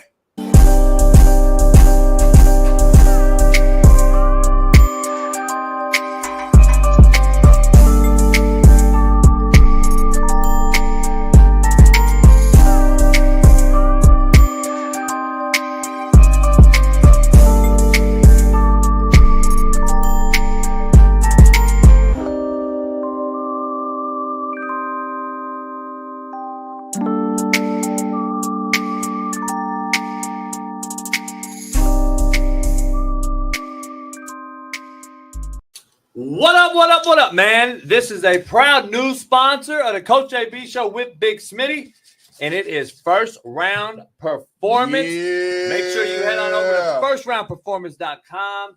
We got the merch, the gear. They are top-notch company. High quality, JB. All about the quality here.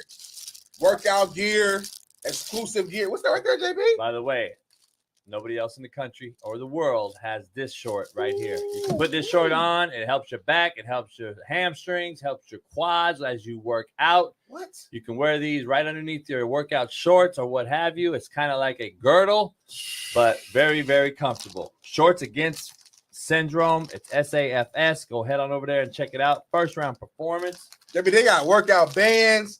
They got ankle weights. What's this? What's in that box? Yo, kind of good. It's our first time seeing this. What's this?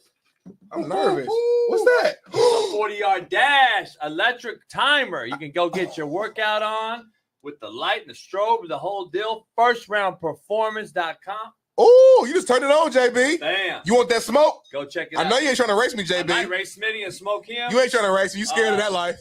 Yeah, this is the real deal. You guys got to go check it out. Firstroundperformance.com. Head on over there. Proud new sponsor of the Coach JB Show. This is nice, JB. With Big Smitty. And this is mine, right? hell yeah. Listen, their premium gear, including the revolutionary SAFS shorts I just showed you, are expertly designed by a leading orthopedic surgeon to align your hips and relieve your pain. It is trusted by athletes and active individuals alike, whether you are pushing your limits with their high-quality resistance bands, as Smitty just showed you, or boosting recovery with the powerful dual-spectrum red light therapy devices that I just showed you. First Round Performance delivers the tools needed to stay at the top of your game. Whether aiming for peak performance or simply wanting to live pain-free, they've got you covered. Visit firstroundperformance.com or shop on Amazon today. They just launched their Amazon store.com, their Amazon store. This is out there, First Round Performance on Amazon. And so go help them out and grab some performance gear today. And please feel free to reach out to us if you have any questions. Yes, sir. Go First Round. Go First Round, baby. The promo code will be Coach JB. So check that out and head on over there today. Get right, baby. First Round, the highest quality. First Round Performance, go get you some merch. Ooh, I like this shirt. I like this shirt, JB.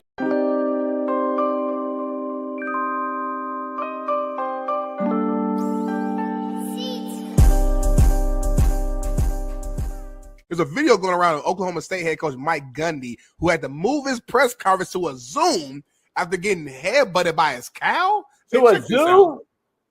To a zoo? To a Zoom.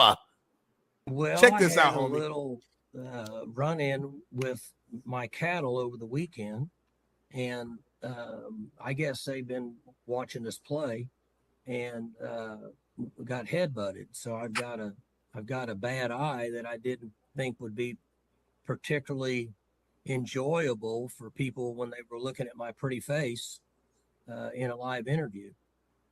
But more importantly, it's full of blood and I get dizzy, and so it's not easy to be upright and be in a normal function. But other than that, I'm doing great. Other than that, I'm doing great. I'm gonna start with JB first, and then T. Rich. I want you to get a little chance to kind of, get your thoughts all together. I see you're calculating right now. JB, what's going on with Mike Gundy? It seems like it's always just something with him, his program. It's something weird. He got headbutted by his cow. Moo. What's your take on that? What's going on, JB? I think he got his ass whooped at a bar. I don't believe anything he says. He's an absolute fucking idiot. I kicked him out of my office several times for a reason. He's a fucking shitbird. And his son is shitty. I don't know why he gave him a scholarship. I saw him play in Oklahoma. I didn't even offer him to JUCO.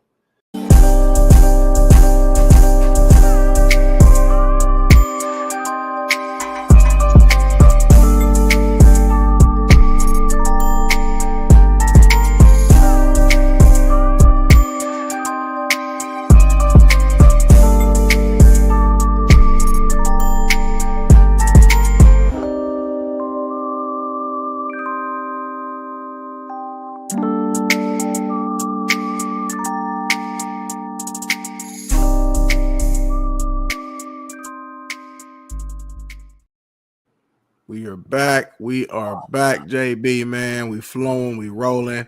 Let's move on to our next discussion, man. I don't know if you saw this, but former legendary Patriots head coach, arguably the GOAT, Bill Belichick, interviewed for the North Carolina head coaching job. We know Mac Brown has been there for a while. That's another legend in his own right at the collegiate level. He got let go, and now reports are that Belichick did interview. It was interesting when I saw this. I never even thought for a second that Belichick would be at the college level, just knowing his resume at the NFL and also understanding what the current landscape of college football with the NIL and having to pay for play. I just didn't think that would be something that a Belichick type would be interested in. But JB, I want to hear your thoughts. Just seeing this report, what were your initial reactions to seeing Belichick potentially, I guess, interviewing for that head coaching job? You're going to replace an old white for an old white. Here's the issue. If I told you right now that I know something that most people out here may not know, and I told you what it is, I'm curious if you'll believe me or not. Here's why I heard. This is what I heard he did.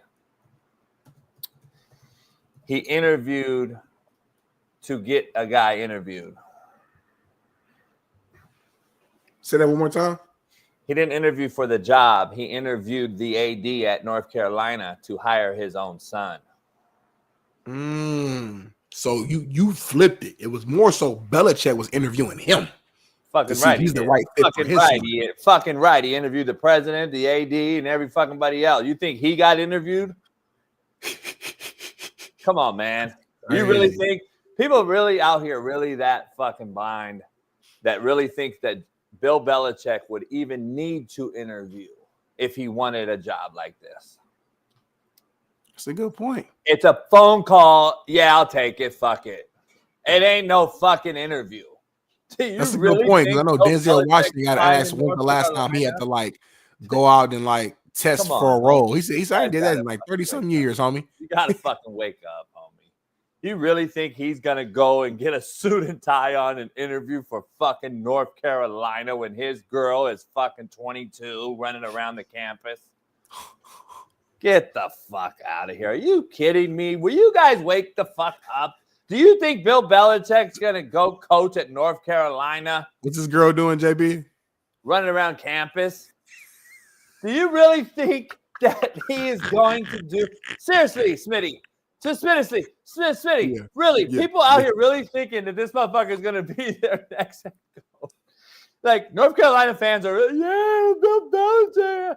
We're back. Bill Belichick's going to go do a home visit to fucking 19-year-old fucking black quarterback that leads the country in 5-star. He's going to go get him. Shut the fuck up. By the way, Tom Brady's not helping him get them no more. Charlie Weiss can't use Tom Brady to get fucking what's his name? Fucking god damn it. Cam Newton's quarterback that wanted the number. Fuck. God damn, I coached the kid. What's his name? Oaks Christian. Oaks Christian. Oh, Casey, my God. Clausen. Jimmy Clausen. Yeah, so you think he's going to get fucking 5-star because he said, hey, Tom Brady, will you call this kid for me? It's over, homie. These kids don't even know Tom Brady no more. The fucking shit is done. It's over. It's over now. It's over now. Like that whole thing that used to be able to work now. Now it's all money. Now it's all money. Unless Tom Brady, like Dave Portnoy at Barstool, is going to pay the quarterback to go to your school, then it's different. But if not, a phone call ain't doing shit no more. The kid's going to be like, who? Nobody cares no more. He doesn't have any weight no more. It doesn't matter. He could walk into a household 10 years ago and have fucking 7 rings on his finger looking like Phil Jackson, and everybody's like, damn, you're going to coach college? I'm coming. Shit don't mean nothing no more, homie. It means that. So you saying it's all about the money right now? All about the money, and it's all about the age of this man. Never, ever, ever would you start coaching your college career after you've won 7, 8, 10, been to 10 Super Bowl. You're going to go coach college and deal with these entitled kids when you are already bitching about entitled professionals in the NFL? Get the fuck out of here. This was a job filler to get his son the head job, and that's coming from very, very reliable resource. And I have good friends in there. Huh? Who? Yeah, my boy. Who's the source? My homie. Who's your homie? That is Cat. So basically what you're saying is it's a done deal. Belichick Jr. is gonna be the next head coach of No, North I'm Carolina. not saying that. I'm saying that Belichick went in there to interview their staff to see if it was a fit for his son. Okay. Well, if you can find out though before it breaks, and we can break the news on our show, let's say Monday, who the next head coach would be, that'd be big. So talk to your source. And can we stop this nonsense too? What? That Mike Vrabel will be a great head coach for Ohio State. Stop. Everybody needs to fucking shut up. Everybody needs to get in their lane and stop talking about what you do not understand and know. You think Vrabel could coach college? No. Mike Vrabel don't want to coach college. He doesn't want to be a head coach in college, and he doesn't fit the head coaching college role. He doesn't want to go recruit. He doesn't want to kiss ass and pay people to play for them. That's not Mike Vrabel's role. Mike Vrabel was a young coach under Urban Meyer, getting his feet wet, understanding the protocols of things. He already knew he was an NFL guy. He's way too fiery. He's way too aggressive. He will never. Do you think Dan Campbell will coach college football? I mean, Dan Lanning is fiery. He coached college football. He has the number one team in the country. Maybe they need a fiery guy. Dan Lanning don't scare you when he talks.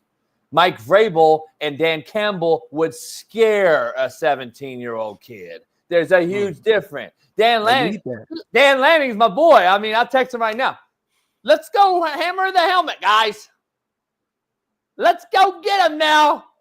Nah, his voice ain't You're like all that. about clicks. I'm all about wins. Dan Lanning said, Go Dan Lanning said, Ducks. rooted in substance. Go Rooted in substance. Ducks. Those guys are in Hollywood. Those guys are in Hollywood trying to worry about clicks.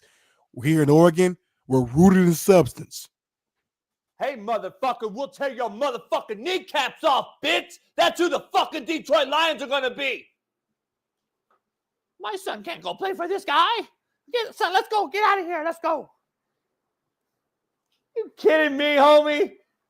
You fucking kidding me? There's a major fucking difference between Mike Vrabel, Dan Campbell, and Dan Lanning's aggressive approach, okay? I'm sorry. 17 to 21-year-olds I think 17-year-olds, they need that aggressive. I think they need somebody to get out there like that. No, they need me. They need me, but they're not hiring me.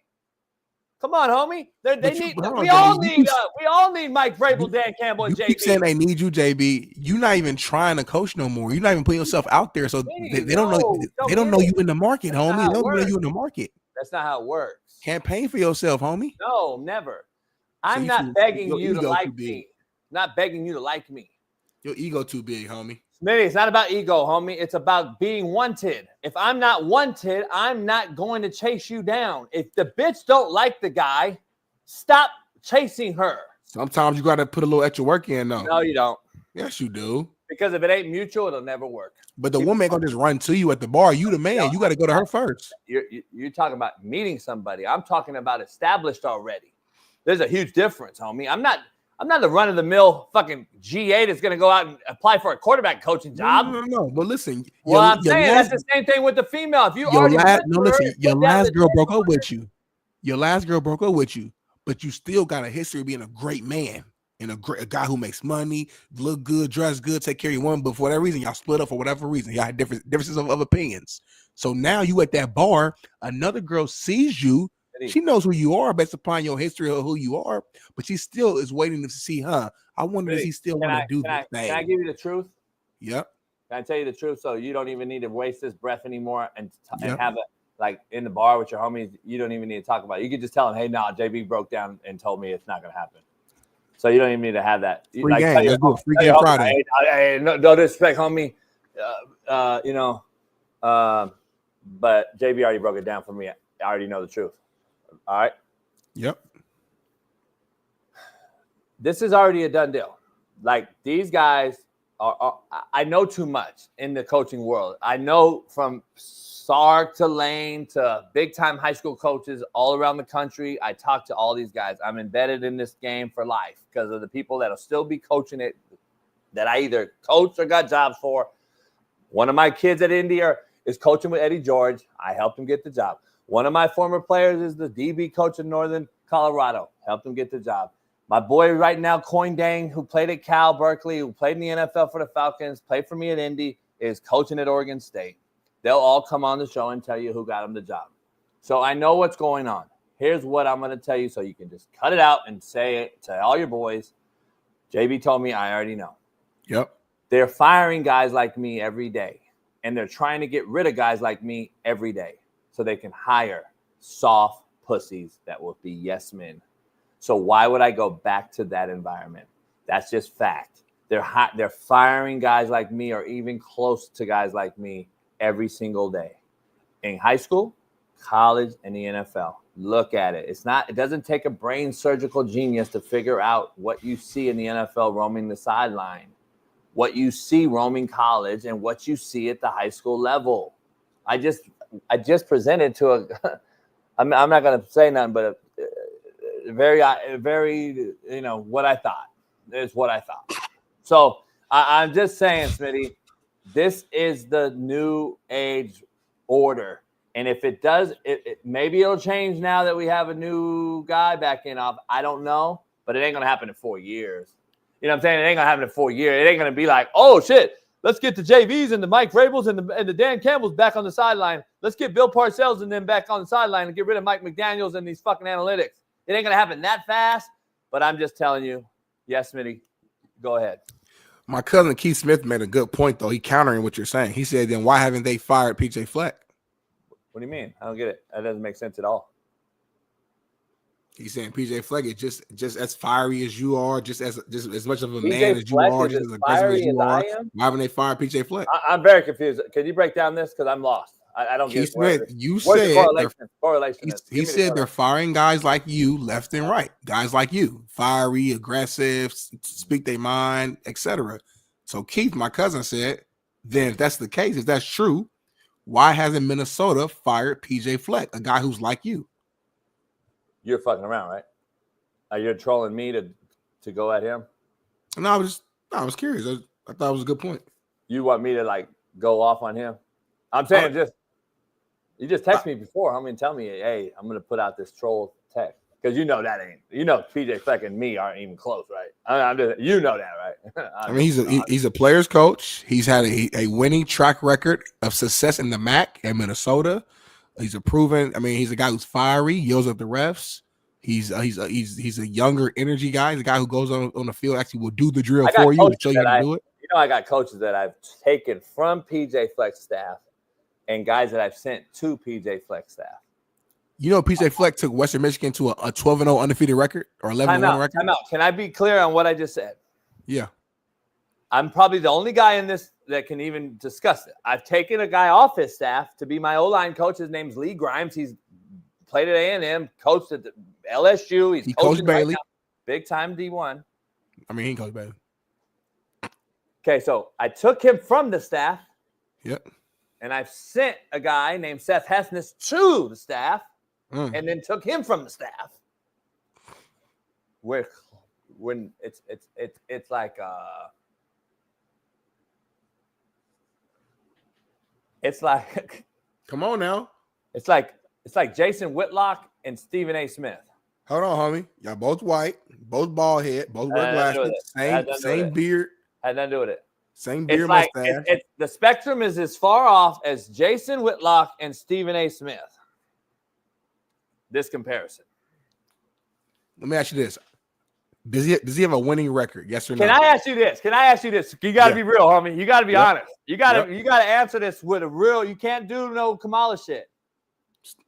Is this real? Would you really look at that man and look at me being the judge of character you are, Smitty, and say, yeah, him and JB are really close to being alike? Hold on, homie. No. You don't even know PJ. You don't even know nothing. Just off GP, just gut feeling, character evaluation, being from the hood, understanding real. Sit there and tell me that we're the same person or even close. Go. Let me see. Let me look at you for a minute. Let me see. Hey, mama. Hi, Callie. Don't start that shit. Don't start that shit because that might change my answer. Mama. Hey, the baby. You okay? Hi. What's up, Ashley? Yeah. This dude, the biggest blood in the fucking world. As soon as Ash and Callie pull up, hey, mommy. Hey, girly. Hold on, let me give you the profile, homie. Fuck it. You want the same?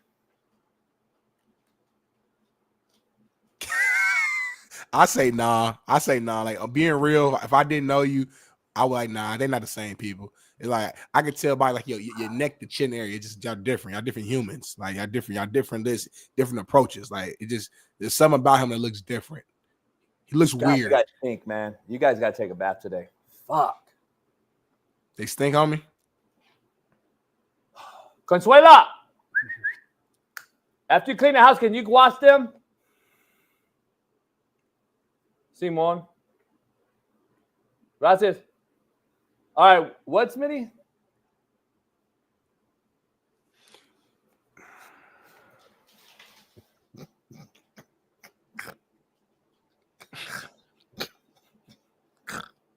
What show am I on, y'all? This dude said Consuela. Homie said Consuela. Oh my god. I didn't know the name of the And then earlier he said he told Buddy on the truck.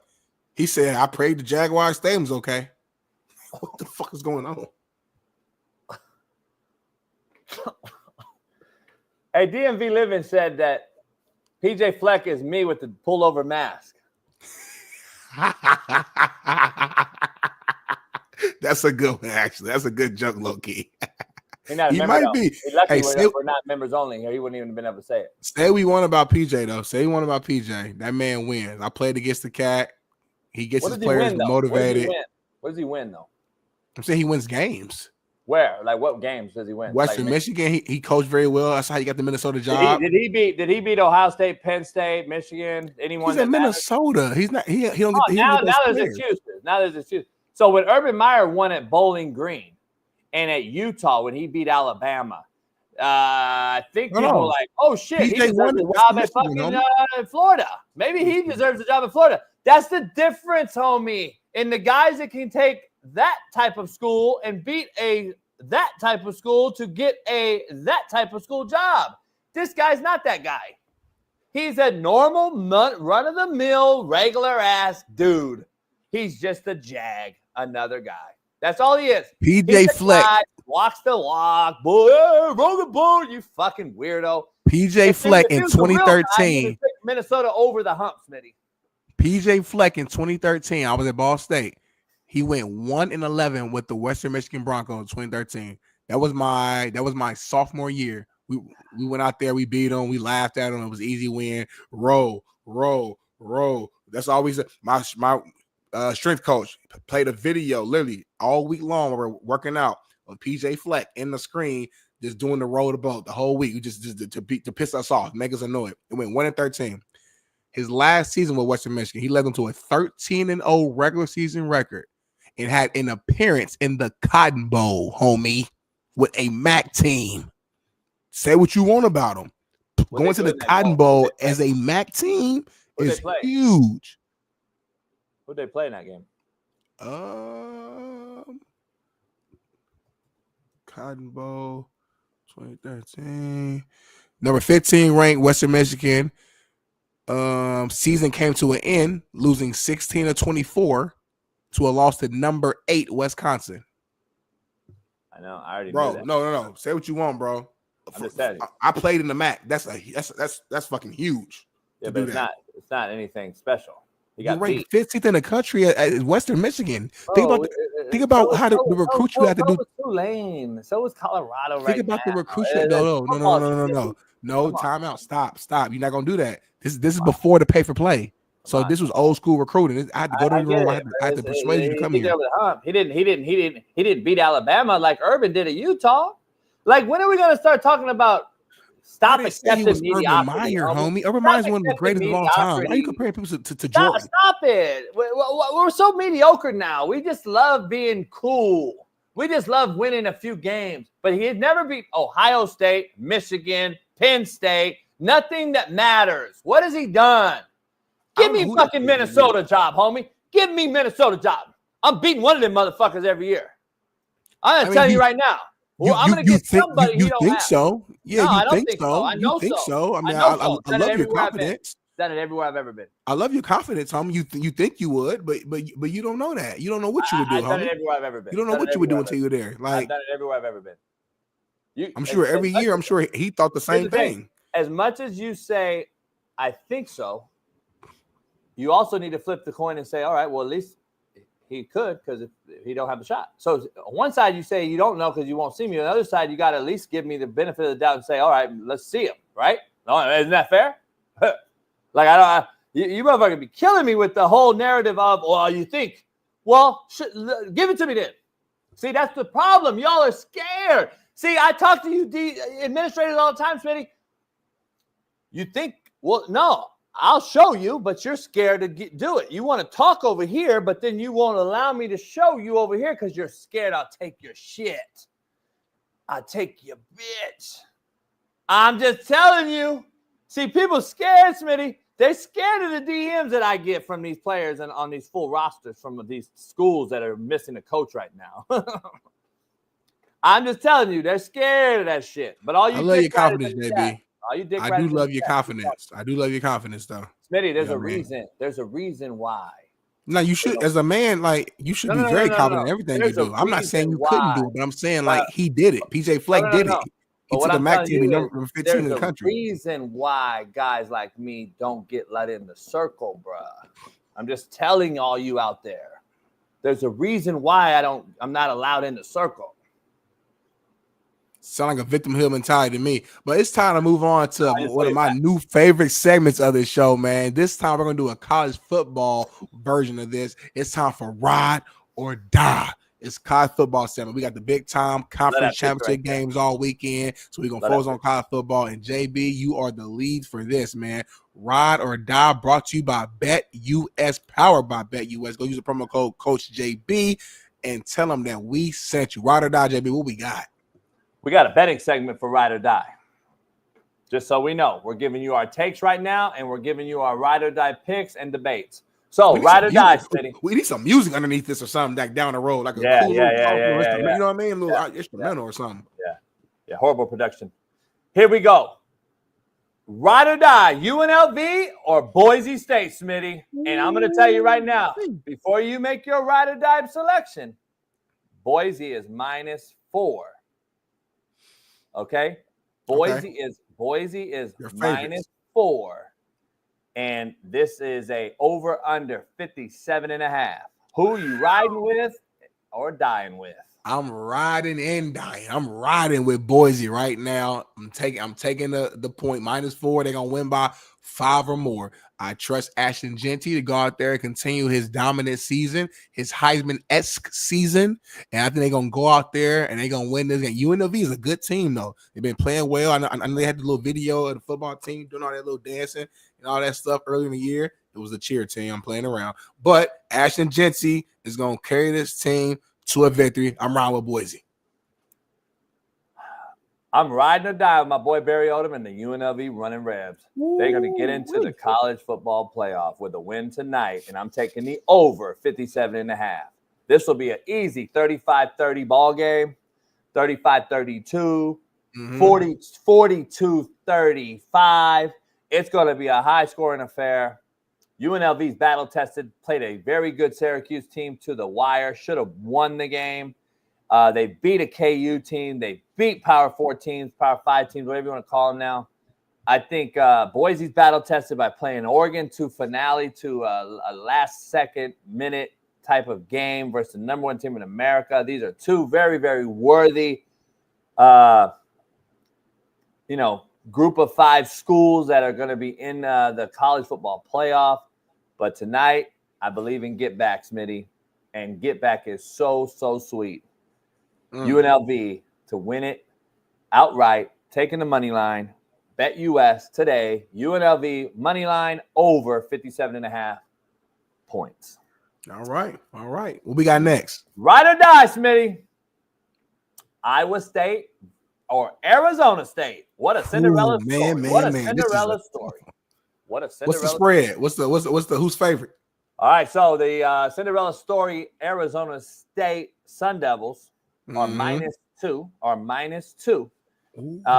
Both 10-2. One's ranked 15th. One's ranked 16th. These are two very, very evenly matched football teams. Arizona State -2. Over-under is 49.5. In Texas, Jerry World, Arlington, Dr. Pepper, Big 12 championship game tomorrow morning, right out the gate, 9 a.m. Pacific, 12 noon. BetUS has your picks today using my promo code, Coach JB. Smitty, I'm taking Arizona State and Kelly Denningham, the coach of the year, to win it and get into the college football playoff. I'm taking Arizona by a field goal, Arizona State by a field goal, and I believe the over-under will be under 49.5. I think this is a 24-21 football game. I actually agree with you, man. I'm taking the under, and I'm riding with my boy Scatterbo. I like Scatterbo. He's a hard-nosed, true, just football player. The running back over there, Arizona State, Kenny Dillingham, hell of a coach, hell of a motivator.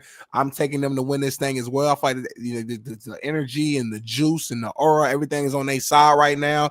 I am taking the under as well. I don't think it's going to be a high-scoring game, but I do think they'll do enough to win it. I'm taking them, man. That's who I'm riding with.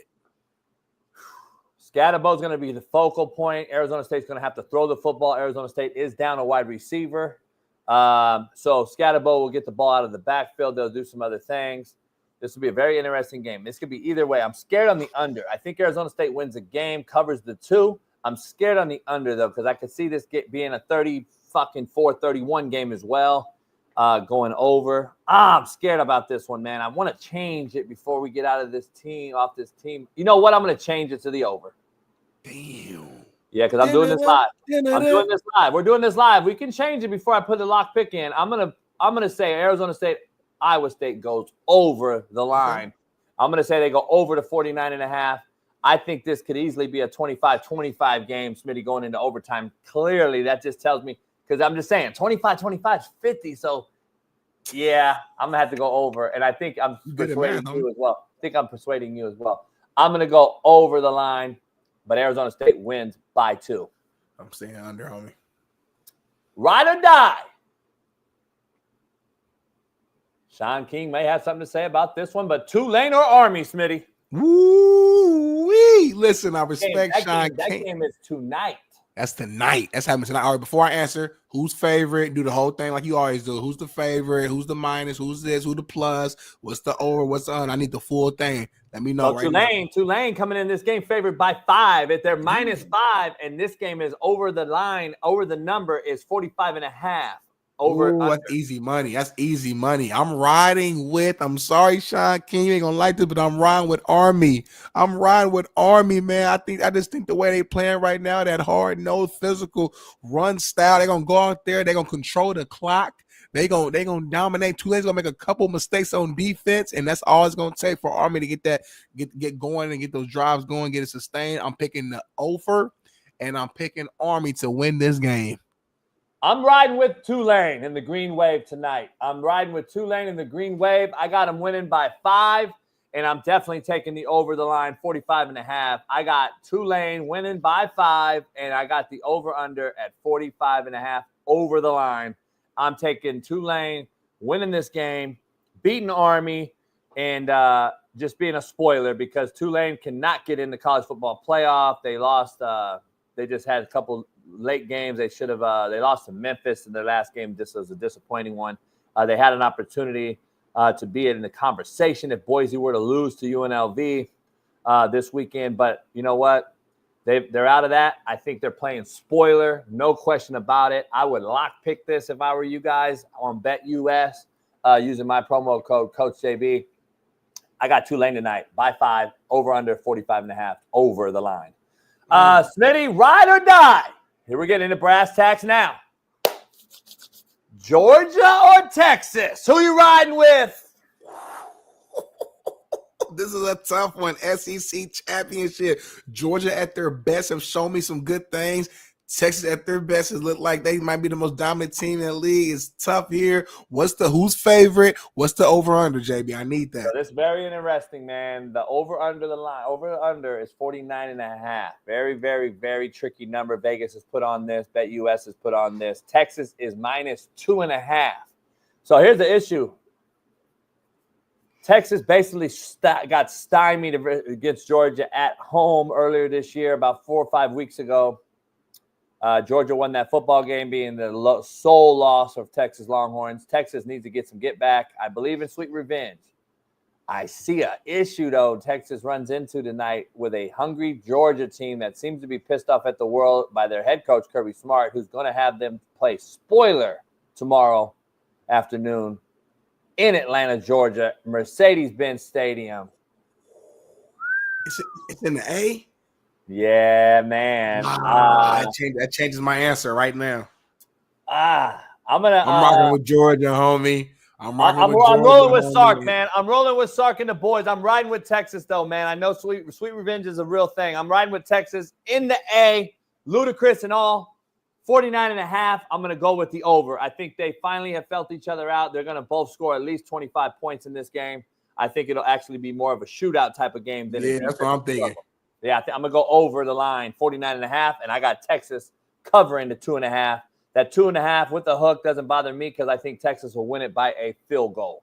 I think it's a shootout, and I think Georgia's going to win. And I'm looking at this. This is literally pretty much a home game for Georgia. I mean, literally. And the fact that Texas, it's in Georgia. That's what I'm saying. And the fact that Texas is a 2-point favorite, the home team always naturally gets 3 points. So in a sense, like they feel like Texas is 5-point favorites. I feel like that sounds crazy to me. I mean, if you really think about how they usually do it. So, but I'm riding with Georgia, man. I think Georgia's gonna be pissed. They want to show him that hey, we still the kings of this SEC.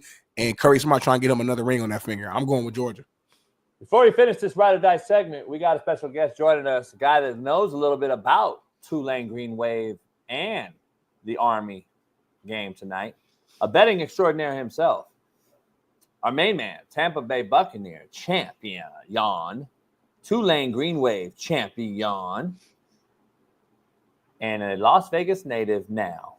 Our main man, Shaun King. Bring him straight in.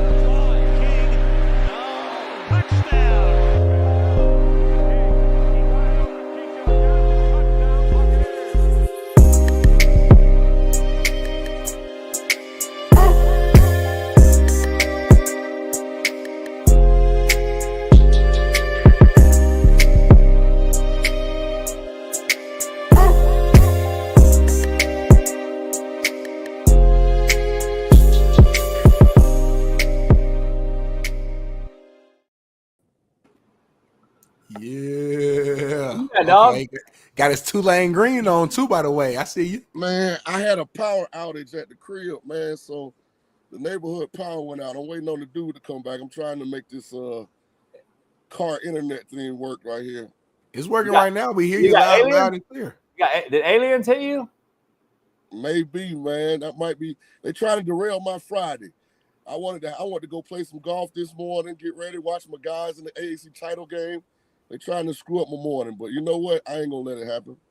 Don't let anybody take away your happiness and your joy, Shaun. You control that. No matter what the day brings you, you decide and dictate what your mindset is gonna be, brother. You're blessed, you're healthy, you look good, the beard is lined up, and you here on the Coach Every Show with Big Smitty. We doing ride or die right now. We're gonna rewind it real quick before we wrap up. Tulane and Army. Who you riding with? Who you dying with? JB, remind us what's the spread on that game real quick from Bet US. Shaun, you be proud of me. The real brother on the show, me. You'll be proud of me right now because Ride or Die is a new segment. Today is a betting segment, and I'm taking Tulane tonight to beat Army, cover the 5, and go over the number 45.5. Ooh. So I'm picking the over, but I got Army with the win. Sorry. I'm rolling with my guys. It's a tough game, man. It's at West Point. So the Cadets will be in the stands. It's freezing cold in New York right now. Perfect weather for that option, but I'm rolling with my guys, man. I think it'll be a nip and tuck game, back and forth. I like your overplay, JB, because people think option and they think low scoring, but I think it's gonna be a game that's played in the 30s at least. So I'm going with the over. I'm pulling for us to win. I think we got what it takes, but it's tough to go up there, man. I don't know if you guys ever been to West Point. I played there like 2 times, Shaun. But this time of year, man, that's a tough place, man. Hey, it's a very fun environment, though. It's probably one of my favorite places to play at, just because just the whole experience. The cadets are into it from beginning to end. After the game, you got to stand with them and do their little their little thing in the game. So it's gonna be a hell of a game, man. But I'm rocking with Army. Hey, All man, right. I would expect Ball State, who's already home for Christmas, to rock. It's all good. Hey, we're rebuilding right now. We're rebuilding. Just hired a new head coach. Right now, we just slowly taking steps in the right direction, man. It's all good. Hey, let's dive into this next game, Shaun. We already ride or died with this one, but I'm taking Arizona State tomorrow morning, right out the gate, -2. I'm taking them by a field goal, and I'm actually going. I was under it originally, but I'm going over the line at 49.5. The only thing that scares me about that is their top wide receiver. He's really good too. He's out for this game. He got hurt. And when you look at the stats, I'll be honest, I haven't watched a whole lot of Arizona State. Like on the West Coast, you kind of have to decide you're gonna watch the Sun Devils or the Buffaloes, because they both play that late games. And or UNLV. Yeah, when you look at the statistics, man, he's so much more productive than anybody else.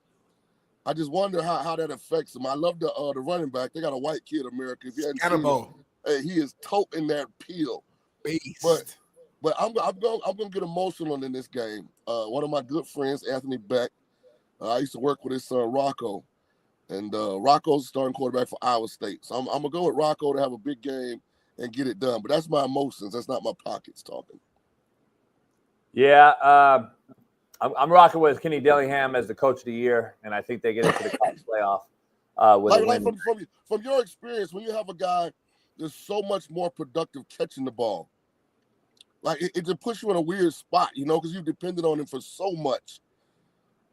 I think you'll see more 12 personnel tonight out of Kenny Dillingham. Shout out to Mina. You won't see nickel on defense, and I think that you'll see the why are you drinking, homie? And then I think you'll see Scatterbo get used in the pass game more than you will in the run game tonight. And I think that you'll get that guy the football, because they will be eyeing him in the box as far as Iowa State's defense will obviously try to stop him to make Arizona State what you think will be one-dimensional. Kenny's too smart, in my opinion. I think you'll see a little more tight end usage, and I think you'll see a little more quick game tonight when you're out a big-time wideout like they are. So I think they'll control the ball with RPO and clock management, and I just think that you'll see Arizona State get over the number. I think they'll get over the 49.5 on both sides. I do like backed at Arizona State. The more I've watched Arizona State the last few weeks, I think they have a huge deficiency and a huge hole in the second row on defense. I don't believe that the wideout for Arizona State is really that meaningful tonight when Arizona State's secondary can't cover me, you, and Smitty. Yes, sir. Yes, sir. That's the fair take. I'll be honest, I'm probably not going to play that game. It's weird. The Big 12, for those on the East Coast, the Big 12 is kind of taking over the Pac-12 from a slotting standpoint on Saturday. It's like what time they play. Yep. So let's get to this next one. We're talking Texas, Georgia. It's in Atlanta, in the A.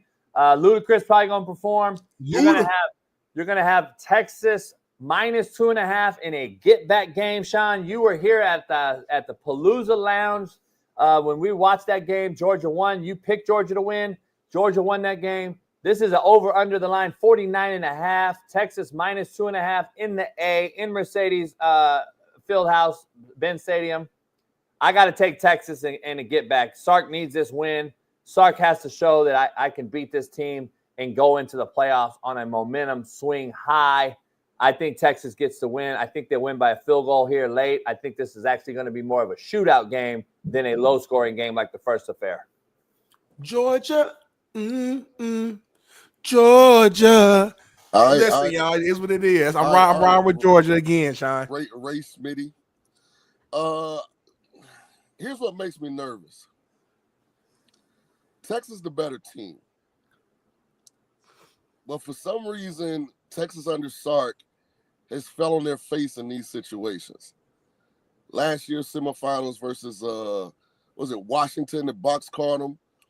Then the year before, in the semifinals, they got boxcarred. Like, I'm going to go Kirby Smart in Georgia, reluctantly. All right. I'm gonna go. I don't love Georgia because I think Carson Beck has regressed more than any player this season that had high expectations coming into the year. Like, he's terrible right now. But it's just something about Kirby Smart in these games, man. Until I see somebody beat him, I'm gonna rock with Kirby. Hey, there's 2 games left before Smitty and I move on with you. Just ride or die real quick. Make it simple. Penn State or Oregon? Who you riding or dying with? Oregon. Easy Oregon's money. -3.5, and the line is 50.5. Man, Penn State sucks. They gotta show me different. Just like I They don't believe suck. in Kirby, They don't suck, but I'm wrong with Oregon. I don't believe in Franklin in the games at all. Stop saying Penn State suck, homie. They better than Tulane, but I'm riding with Oregon. They down on the same level with Oregon. They number 1 team in the country. I'm riding with Oregon, taking the points, taking everything. Hey, Smitty, man, don't make me put my aliens on you now.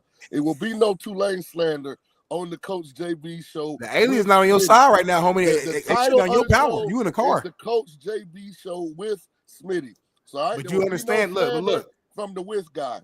But the with Big Smitty's getting bigger though, homie. I'm taking Oregon, Smitty. I'm taking Oregon by at least the field goal. It's 3.5. They got the hook, Smitty. Vegas knows something I don't know. I think Oregon will win by a touchdown or more. So I'm going to take Oregon to cover the 3.5. The hook is interesting from Vegas standpoint. 50.5 points. Oregon's D's playing better, Shaun. Penn State struggles on O in big games. Will Oregon be the one that scores most of the points here? I mean, if that's how you have to look at it as a bettor, I don't know.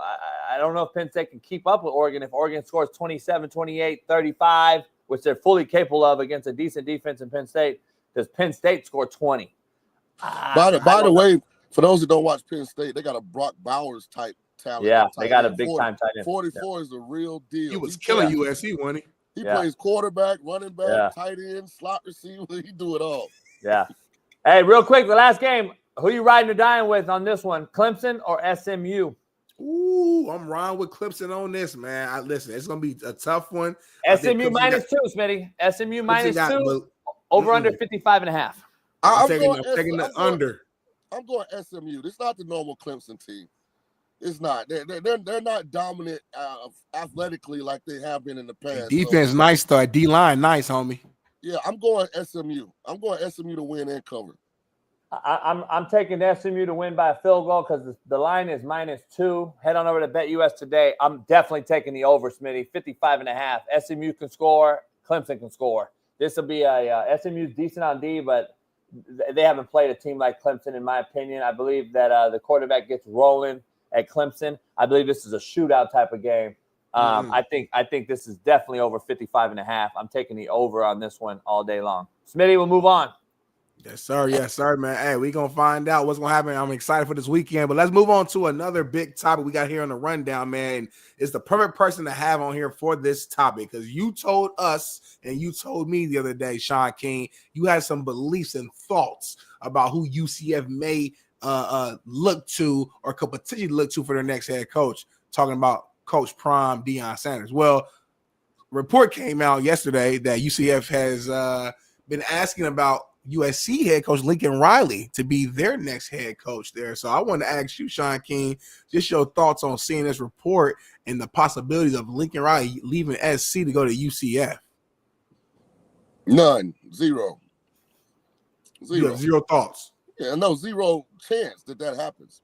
Why is that? Why would you leave SC in LA, in California, to go cross country to Orlando? You're gonna swap the same thing. Just kind of the little brother version. Well, maybe he's better at a smaller school. He can't handle the Hollywood lights out here. He's horrible at SC. Oklahoma, a small school. Market-wise. What the hell you talking about today, man? Market-wise, homie. It ain't SC. It ain't SC, homie. It ain't LA. Everybody can come out to LA and be successful. I'm not talking about. You know what's crazy, Shaun? People say that I argue just to argue. I think it's totally opposite. I think Smitty argues to argue. No, let me say this though. I'm not saying small school. Sorry, y'all want to be literal today. This is not a literal show here. I know we have fucking English teachers on here. What I'm saying is USC in the market, it takes a different type of coach to be successful out here. They ain't had a really legit coach year in, year out since Pete fucking Curl. So I'm saying he was successful at Oklahoma. He is successful at SC. So maybe he needs to go to a different market to get success because it ain't happening out here on the West Coast. So English professor Shaun King. If you want Lincoln Riley out, say that. Don't try and get me to back up your bogus ass opinion. Just I'm gonna watch every word you say. Moving on, I'm gonna call out every little fucking mistake you make, every little grammatical error starting now. Smitty, stop spinning the microphone, first of all. Secondly, listen, it's something else I gotta bring up, JB. This motherfucker said Pete Curl. From the hood, homie. Hey, how about this? Let's get on UCF for not going after Deion. Because, see, from what I'm hearing from my sources, UCF don't want a black head coach. Never had one.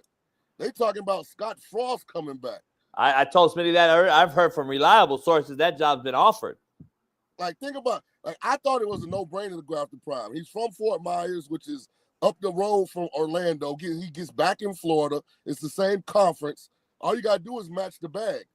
He don't want to leave though. Listen, this whole offseason, everybody and their mama think Prime leaving. He don't want to stick around. Maybe we all just wrong. Maybe he actually likes Colorado, y'all, and that's okay. So that's why I said we're gonna go viral, because we're gonna attack UCF for not trying. I'm not talking about whether or not he would accept the job. I'm talking about their reasoning for not attempting to go and get Deion Sanders to leave Colorado. Boy, look at here. I know Ball State not the highest in the MAC when it comes to academic reputation, but you dropping them every time you hit that microphone. My GPA better than yours. My degree better than yours. Every level of education, I've been better than you. Hey man, Ball State don't even give degrees. They get a certificate of completion. Can't get certificates. Go get your lights turned on, homie. Let me ask you guys something. Can I let's transition, Smitty? Let me ask you, Shaun, would Lincoln Riley's name really be out there if something wasn't serious, though? I got to be honest, because this is too big of a name to just throw out there. And I've heard from multiple people that they really have came at him. And the only reason you come at him is because you hire a search agent, right? A search party. You hire these people now at these big universities. They know people that are tied to other people, meaning they know agents. They all have the same ones. They talk. Do you think there's an inclination or any possibility that Lincoln Riley's already been told, we're looking to replace you?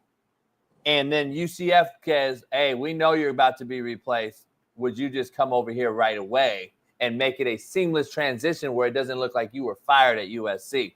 Those things happen. I'm just throwing everything out there to these people that don't understand how this game works. When you have agents that have common people, like I have an agent that represents Shaun and myself, he's making sure both people are going to be suffice and happy and not throw one under the bus versus the other. He's going to make sure that we do this in a manner that's going to be protective of our client. So can it be two things can be true? Can this be a case here? And they've already tried to replace him at SC, and that's why you're seeing this UCF narrative. That might be the only job Lincoln Riley can get at this point. Well, it's been clearly historically noted that SC will fire a head coach. Didn't they fire Lane Kiffin on the flight back? So I would say this, JB. One or two things is happening here. Lincoln is trying to test the temperature at SC by putting this out there, because normally when this kind of stuff happens, what gets announced? Said head coach gets an extension and a bump in his salary pool. He can pay his guys. Or UCF is trying to look like they went big game hunting, and then they fell back to Scott Frost. Watch your back, Shaun. Watch your back, Shaun. Nah, I'm sorry. I thought somebody was rolling up on you. I'm dead ass. I was looking around. My fault. Keep going. What is going on today, man? What is wrong with Smitty, man? JB, did you not see that white dude rolling up on Shaun in the back? That's his gardener, homie. He's at home. I'm at the Starbucks. The power's out at the house. I know. I didn't know where you were. I'm just saying, watch out. I'm from the hood, homie. People walking up on me. I'm just making sure you good. I care about you. Starbucks people go in and out of the Starbucks. Remember, I showed you the damn drink. Use the straw, homie? Absolutely. Wow. Hey, one thing I do know, the strawberry paper that I opened, the lid has been sitting up there. Dang, I mean, I ain't gonna lie. JB probably look at you a little differently now as a man, as a friend. Now that he sees you use the straw. We don't use straws over here, homie, on the Coach JB show. Smitty, you froze. Smitty, Shaun, we got to get to from one brother to another brother to another brother. Can we get to another brother? in Eric Bieniemy? Yeah, so let me give you the story. Let me give you the story on this. He was not actually fired. He had always said he was going to be one and done at UCLA because he wanted to go back to the pros. So he did that, I think, to help Deshaun Foster in year one, to kind of stabilize the situation. Also, he was out of work at the time, so it made sense. But I think he always was going back to the NFL. He has told me personally, when the Colorado job came open, that he really does not want to coach college. If he has a choice, he'd much rather coach NFL. I told Smitty that earlier. I know that to be true. I've known that to be true for a long, long time. The issue is, why hasn't Deshaun Foster, to Smitty and I's point, came out and said it and defended this man? Because he already has a narrative out there that he can't interview well, he can't get a job, blah, blah, blah. Everything right now is saying Deshaun Foster fired this man. That's what the reports say. This has to change because his agent came out and said, no, we worked for free, basically, which I do know to be true of some sort. Yep. He got perks, but he couldn't take a salary, or the Washington Commanders null and void their salary towards him. So I do know that to be fact. I talked to a few folks. I'm like, look, you got to come out and say this was a one-year deal, man. Because right now, because I haven't seen Deshaun Foster come out at all and say he's saying he's fired him. And that, to me, is giving him a black eye going forward, unless he already has an NFL position coaching job or something we don't know about. You know what's interesting is people forget this is Deshaun's first time being a head coach. And signing day was yesterday. And Bieniemy's like his uncle.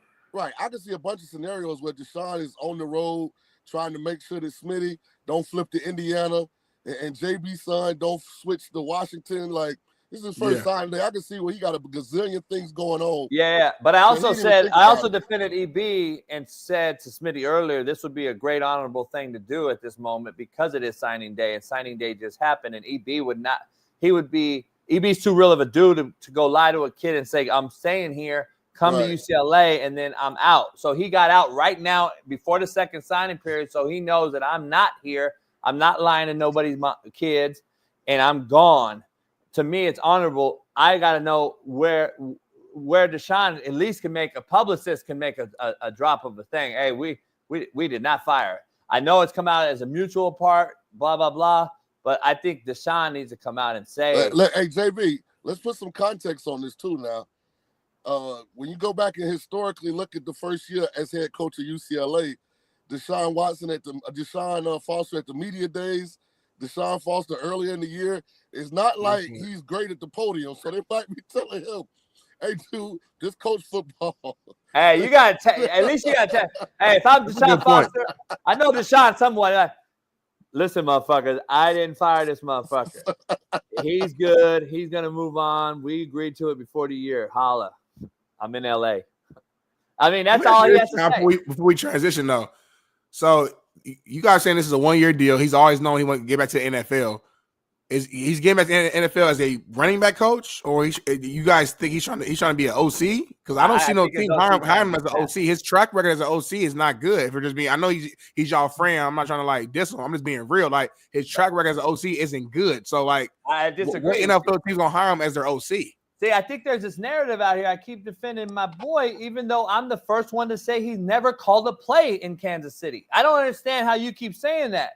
If one narrative is he was the OC in Kansas City, then he's the best offensive play caller in football.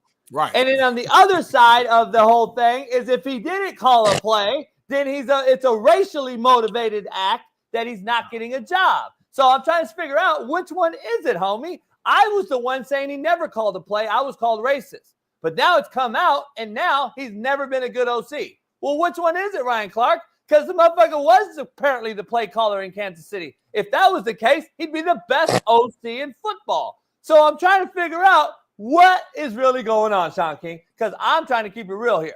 Well, is he the best OC or the worst OC? It's funny how it works, isn't it? Let me say this, and I'm a bigger fan of Sam Howell than most people.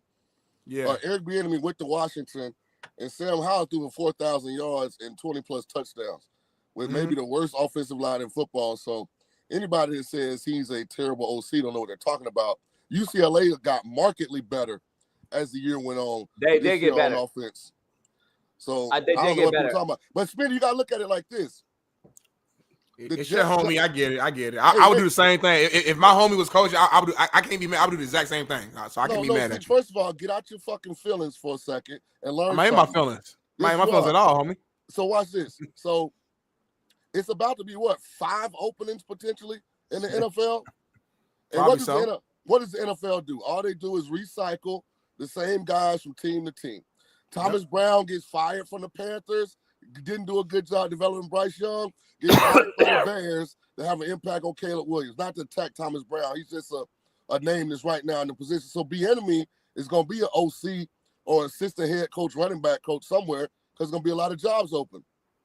So instead of going through all of this stuff with UCLA, go ahead and resign right now, like JB said, so the next guy can get in place and get ready to find your next NFL job. It makes a lot of sense.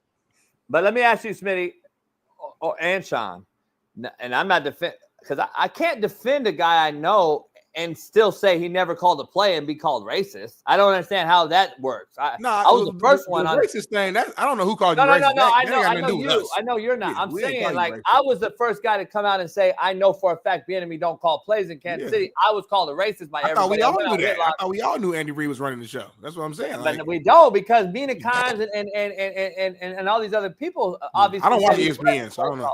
Yeah, but he was the play caller according to all them. So when I said he wasn't, I was tabbed these things. Yeah. I got to ask you both this, though. If I took last year's offense, I understand with Sam Howell, who you like more, Shaun, than I do, and then this year with Kingsbury and Jaden Daniels, is the offense not night and day? And I understand moving parts, but you still got McLaurin, you still got Robinson, you still have the same pieces relatively on offense other than the Q and a few old linemen. Now, is it not night and day, though, as far as production? Well, we brought in, first of all, the sorcerer finally got off the Washington, the Redskins football team commander's head. They got Daniel Snyder out of the building finally. So you got fresh ownership. You got Jay-Z coming to games. You got Dan Quinn, with fresh air, new philosophy, culture.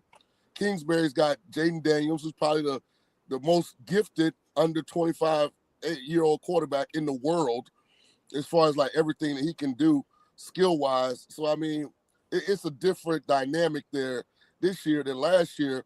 Rivera was kind of lame duck. Bieniemy comes in there on the back end. So I don't know if you can compare the two production-wise, because this is just a better situation for anybody calling plays than it was last year. Remember last year when Bieniemy got there, he tried to instill discipline and then start leaking out at the guys talking about he was too hard on them. Come on, man, that was a shit show last year. And that's why I have an issue. Not an issue. I have one thing, because I know Smitty and I both have the same. We know people that know EB and have been coached by EB. I grew up with EB. You know EB. So we all have these common threads. My issue is it people that get yelled at by him, that don't like him, that is salty, that throwing out narratives in the media that have hurt EB more than people think? That's another whole narrative that people don't want to discuss. It ain't just the Mina Kimes and the race babe thing. It's also players that he's coached, black players that he's yelled at, that have also said, oh, man, fuck EB, because you're salty or you're hurt, your butt hurt, whatever. That's another narrative out there against him. But I want to clarify one narrative.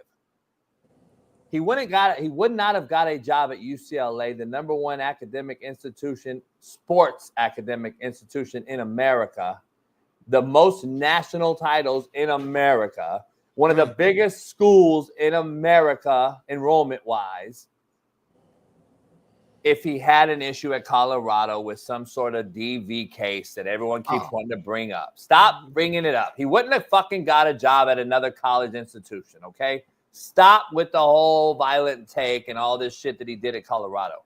Bullshit. Show the proof, because he wouldn't be getting jobs. Okay? Let's keep it real. He's a brother at one side of it, and if you'd have got any... Come on, homie. I'm a white dude and got a tab, and I can't get a job. He definitely wouldn't got a job. So stop with that shit. He continues to get jobs. So miss me with the whole take that he did something at Colorado and now he won't get a job. He just got a fucking job at UCLA. What are you guys talking about? So miss me with that whole bullshit. Hey, JB, before I get in my feelings, somebody in the group chat call me Uncle BL. What the fuck does BL stand for, by the way? Uncle BL? Yeah. Somebody said Uncle BL brings stable. I don't know. But what the hell does Uncle BL stand for? Who wrote this?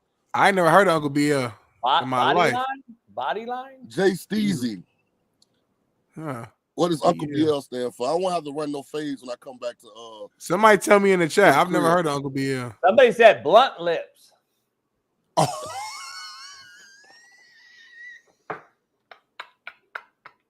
They say you smoking blunts over there, Unc. They call you Unc. They say you smoking blunt. They say smoking. Oh, that's my homie Brandon Watley from Nap. Hey, Watley. Become a member, Watley. God don't like ugly. That's all I'm gonna say. God don't like ugly, man. I'm somebody's child. We be talking about me. It's too early in the morning for that. And somebody's daddy. And somebody's daddy. Fact. Yeah. Hey, Smith. Hey, real quick, baby. Smitty, we got more topics for Shaun while he's sitting in his car. See if he gets if the aliens turn on his power. Yeah, man. Let's move on, man. Next up, man. Let's stick with some coaching. There's a report coming out saying that Pete Carroll still very much wants to coach, saying that he's not stopped competing. His energy for the game is still there. I just want to kind of ask you guys, like, do you guys see Pete Carroll still coaching or coming back to coaching next year? And if so, is it college? Is it NFL? What's your thoughts there? Can I answer first? I just think his energy is like a 45-year-old. So I believe he can still coach and relate and get through to guys. More so than even a Belichick, who is the GOAT possibly. So yeah, that's why the whole Belichick interview in the North Carolina thing, which I broke down earlier, Shaun, that I know to be fact, is he was interviewing North Carolina for his son, not getting interviewed by North Carolina. Belichick's not fucking going to go coach in North Carolina or any other college for that matter. Pete Carroll, I could see coaching still with high energy. So I agree. Yes. Go ahead, Shaun. I would say college, and yes. I think Pete would be an excellent college coach. Right now in this era. Yeah, because I think his energy is what word am I looking for? What happens when somebody does something and the people around them catch it? Nostalgic. Contagious. His energy is contagious. It is, but do you see that this era with the collective and the recruiting? Yeah, because he's always come off as a player's coach. Pete Carroll been doing that. I know, but now though, it'll run him thin at this age though. This isn't 20 years ago SC Pete Carroll. This is 72-year-old Pete Carroll who now has to chase these cats around with money. I don't know if he wants to do that. I think. But the only thing I would say, JB, is this: like, the game don't change in college because there are no limitations on the amount of staff members you can have now. So Pete could easily, let's say, go to North Carolina and hire 2 young coordinators and put 30 people in the recruiting department. Every position got a position coach and an assistant position coach and a damn GA. The only job he'll take, in my opinion, and that is SC. That's it. Now, he's home. He wants to be home. He's a California guy. Maybe that's where the UCF rumors are coming from. He's teaching at SC. Because if they got rid of Lincoln Riley, this is one of the things, because it's so expensive, they'd have to go big game hunting, right? They could go Lincoln Riley to an unknown. I'm just telling you right now, Noel and I would be talking to Pete. I'm texting Pete today, and I'm saying, you get that job. That's one job I will fuck with. Shit. As the OC or as the quarterback coach or just whatever? I don't care. I don't even need it's here. So it's not, to me, pay me, let me go get all the players. I don't need to do nothing. Hey, I was going to say, hey, you give me running backs. I'll come to SC for running backs. If Noel and y'all stuck on having the QBs, I'll come to SC for running backs. Dude. Hey, Shaun said, fuck it, give me the D-line. Hey, let me ask you a question, because your group chat, I'm about to slap somebody. First of all, you colorblind mofo. This is red guts in the Mozzie. I don't know what the hell you talking about, Honda Accord, brown seats. Man, get your eyes fixed, man. Don't you hate these dick riders? I don't hate nobody.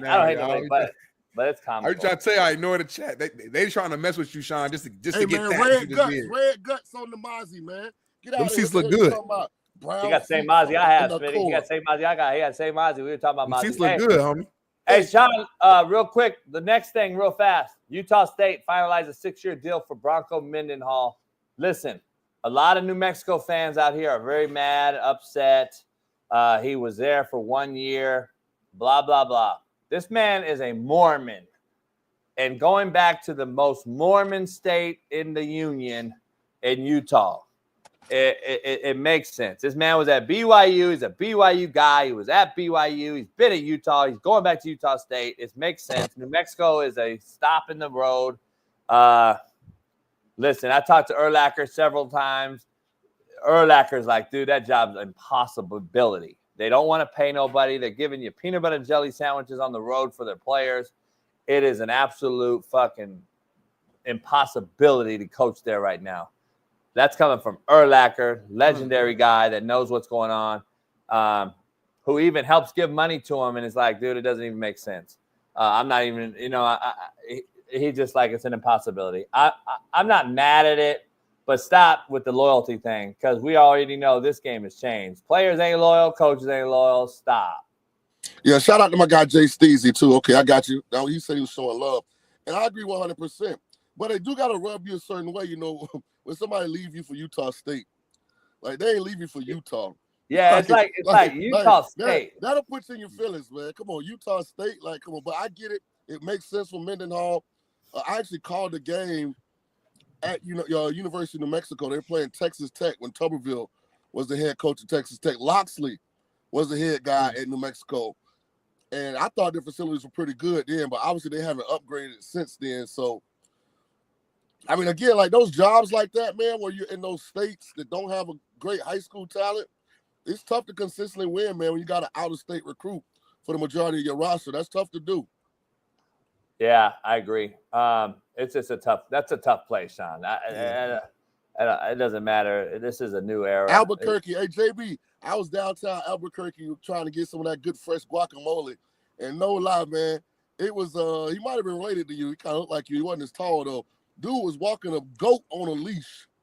You know how you walk a dog?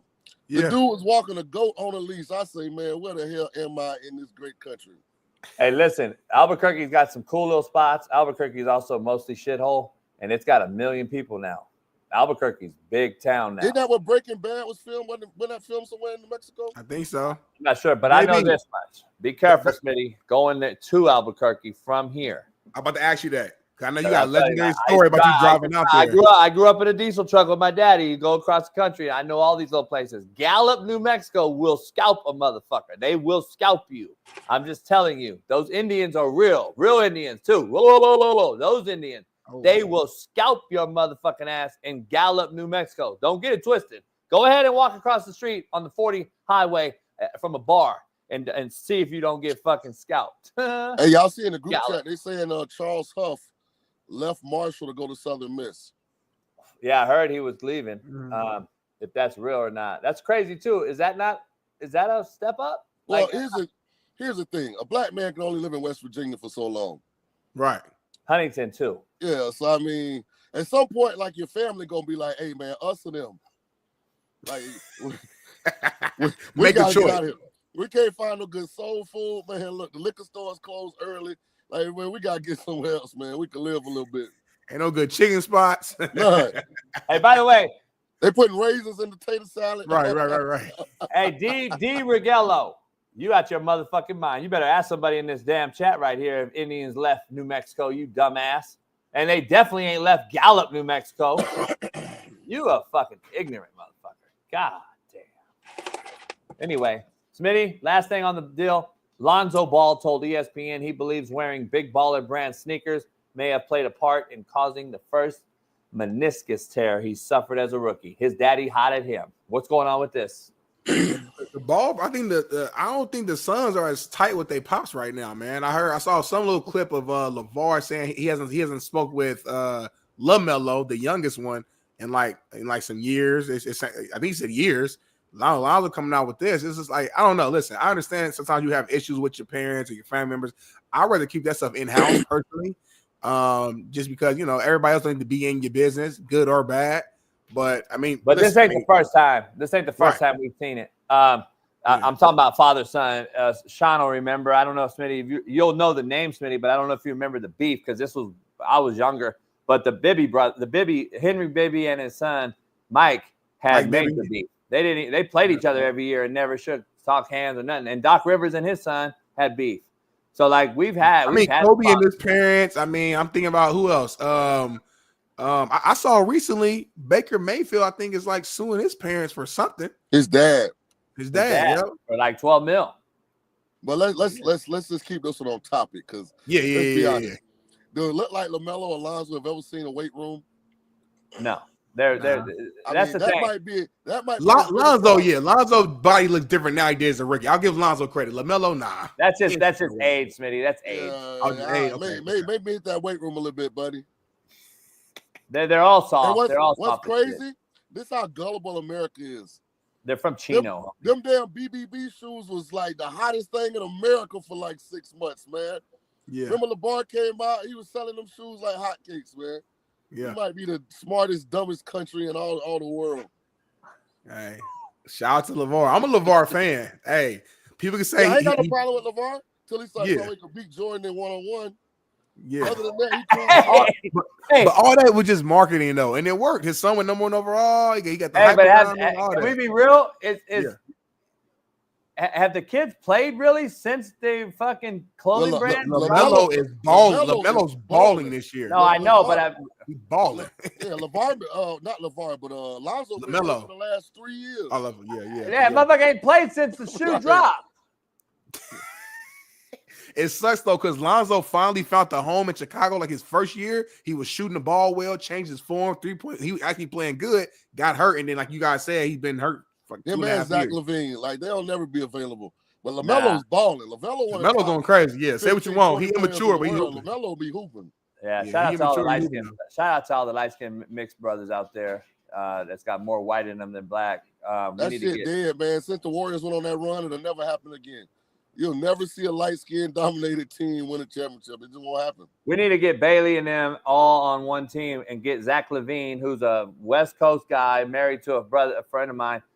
Get him out here to the Lakers, dog. Do something. Lakers. Hey, I got to throw a stray at Bailey. I was driving yesterday, and so I always try to support all y'all platforms, right? I was listening to y'all the other morning, and so sometimes I listen to him and McChesney. Listening to these wiffle ball bats trying to act like Colorado's number 50 ranked class and all these ballers coming into it. I almost ran off. Bailey, you want to defend yourself, Bailey? What do you gotta say, Shaun? What's the problem? Like, I don't understand. We just broke down the class, but what? That just was funny. It really wasn't you. You just be coach moderating. Yeah. What the host be talking about. That shit was funny, JB. Oh my God. What'd they say? I gotta go back and watch it. What was he saying? Was Matt like bragging about the class basically? Oh my God. Like this guy's, oh my God. He's built like a brick house. Oh, he's gonna start day one. We've already got a replacement for Travis Hunter on offense and defense. I don't know if he said that. He didn't say that. I almost crashed, man. He didn't say that. He did not say we got a replacement for Travis Hunter on offense and defense. Okay, we didn't. Matt did not say that. Yes, he did. Well, I don't think Colorado has a replacement for Travis Hunter right now. I almost ran off the road, JB. Not the Heisman Trophy winner. Not the hands-down Heisman winner. A lot don't care who tell it. Boy, God damn, I was laughing. Hey, Well, shout out to y'all, though. I like the show, man. Well, I appreciate you tuning in. Hey, Shaun, let me ask you something real quick before you get out of here. I'll get you out of the parking lot, man. Why you rushing me today, man? I'm at Starbucks. I'm using their Wi-Fi. Oh, all right. I didn't know if you wanted to stay in the car. Yeah, I didn't know if you. Gas tank. I got a full tank of gas. All right, let me ask you something. I got to get your honest take because we've been debating this all week long, Smitty and I. The college football playoff, I think more is less. The 12-team playoff is now just showing what I've been saying for the last few years. This is an absolute mockery, and the competitive edge is gone. We are now giving 4 teams that should be eliminated in a normal 4-game playoff scenario another chance. We're giving them another fucking mulligan to get in the playoff.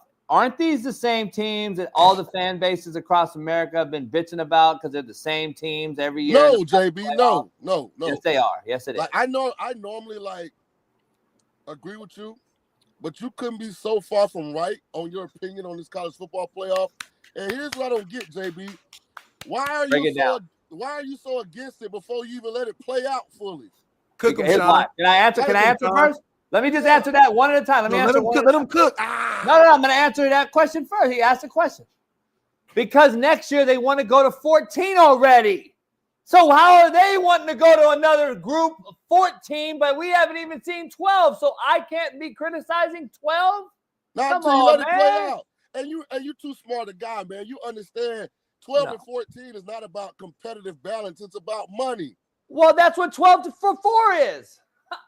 What do you mean? 12 from 4 is. It ain't about competitiveness either. Smitty's using competitive as his term, his word. Just say competitive. I'll say this. If nothing else, the 12-team tournament is an improvement because it actually gives a Boise State-type team a chance to go up against the big dogs. I don't want to see. And the four-team tournament never does. But we've seen Boise State before. We saw Utah beat Bama. Beat Oklahoma. But we saw Boise beat Oklahoma. We saw Utah beat Bama. That was in a bowl game, as it should have been. Well, guess what? UNLV gonna beat Boise State tomorrow. I know. I pick them tonight. And here's what I want to see. UNLV beats Michigan on a neutral field. Ohio State lost to Michigan, and then damn near dropped, 3 spots? So I want to see what happens with Boise, who's ranked number 4, loses to UNLV, who, by the way, beat 2 Big 12 teams this year. They beat Kansas and Houston. I want to see what they do with Boise. That's what I want to see. Because they're going to get booted. They're not going to be in it. That's what I'm saying. But so if you want to talk about unfairness, that's the unfair part. That Ohio State can lose and don't drop. But Boise, who went to Oregon and lost a 34-37 game, Ashton Jenny ran for almost 200 yards. Smitty. If they lose the MAC championship in a competitive game, they're going to drop from where they're at all the way out. But Ohio State did drop. Ohio State was the Let's be honest. seed. No, but Boise's not number 4. First of all, let's fact check this. Right. 4 in the playoff if they were to win. My bad. Right. I was looking at the other bracket. Yeah, okay. I was looking at the other bracket. No, they're number 4 because they won their in the division. playoff. So they would, yeah. And that's, again, why my whole point. They would be 4 and get a bye, Shaun, in the college football playoff revision of 12 teams this year we're about to see. You're going to have Boise State with a bye while Notre Dame's having to play a game. Come on, First of all, no, what you're not going to do is have any sympathy or seek any comfort for elitist-ass Notre Dame that could get in any of the 4 conferences they wanted to get in. All they got to do is say, we want in. They decide to stay out there and play this lone wolf game by themselves. Yep. They could be left out of the football playoff. I wouldn't give a damn. Hey, I'm with you on that. All I'm saying is we know damn well. But we know damn well. They want that NBC money. That's why. Yeah, of course. But we know damn well that Boise, Arizona State, SMU, these teams are not fucking Final Four playoff teams in any year. So how good is Oregon?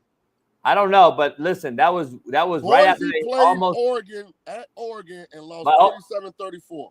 Okay, but Oregon just struggled with Idaho State. So, we know it was early in the year. That's Sean's point. It was early in the year. That's my point. Football's watered down. So they're number 1 right now. Who beat Ohio State, to your point, in a close game. And then Ohio State loses their last game on record to a Michigan team who, Shaun and I agree, is one of the worst offensive Michigan teams ever. And you lost to them. And they're still going to get in the playoff. That, to me, is not good, Shaun. If it's watered down, then that means any of these 12 teams could win then, which means it makes it good, right? But that's what I don't want to see that. Shaun, here's my point. I'll let you talk. Here's my last part of this, Shaun. We're going to see a possibility of 3 different times in this playoff that a team plays each other for the 3rd time.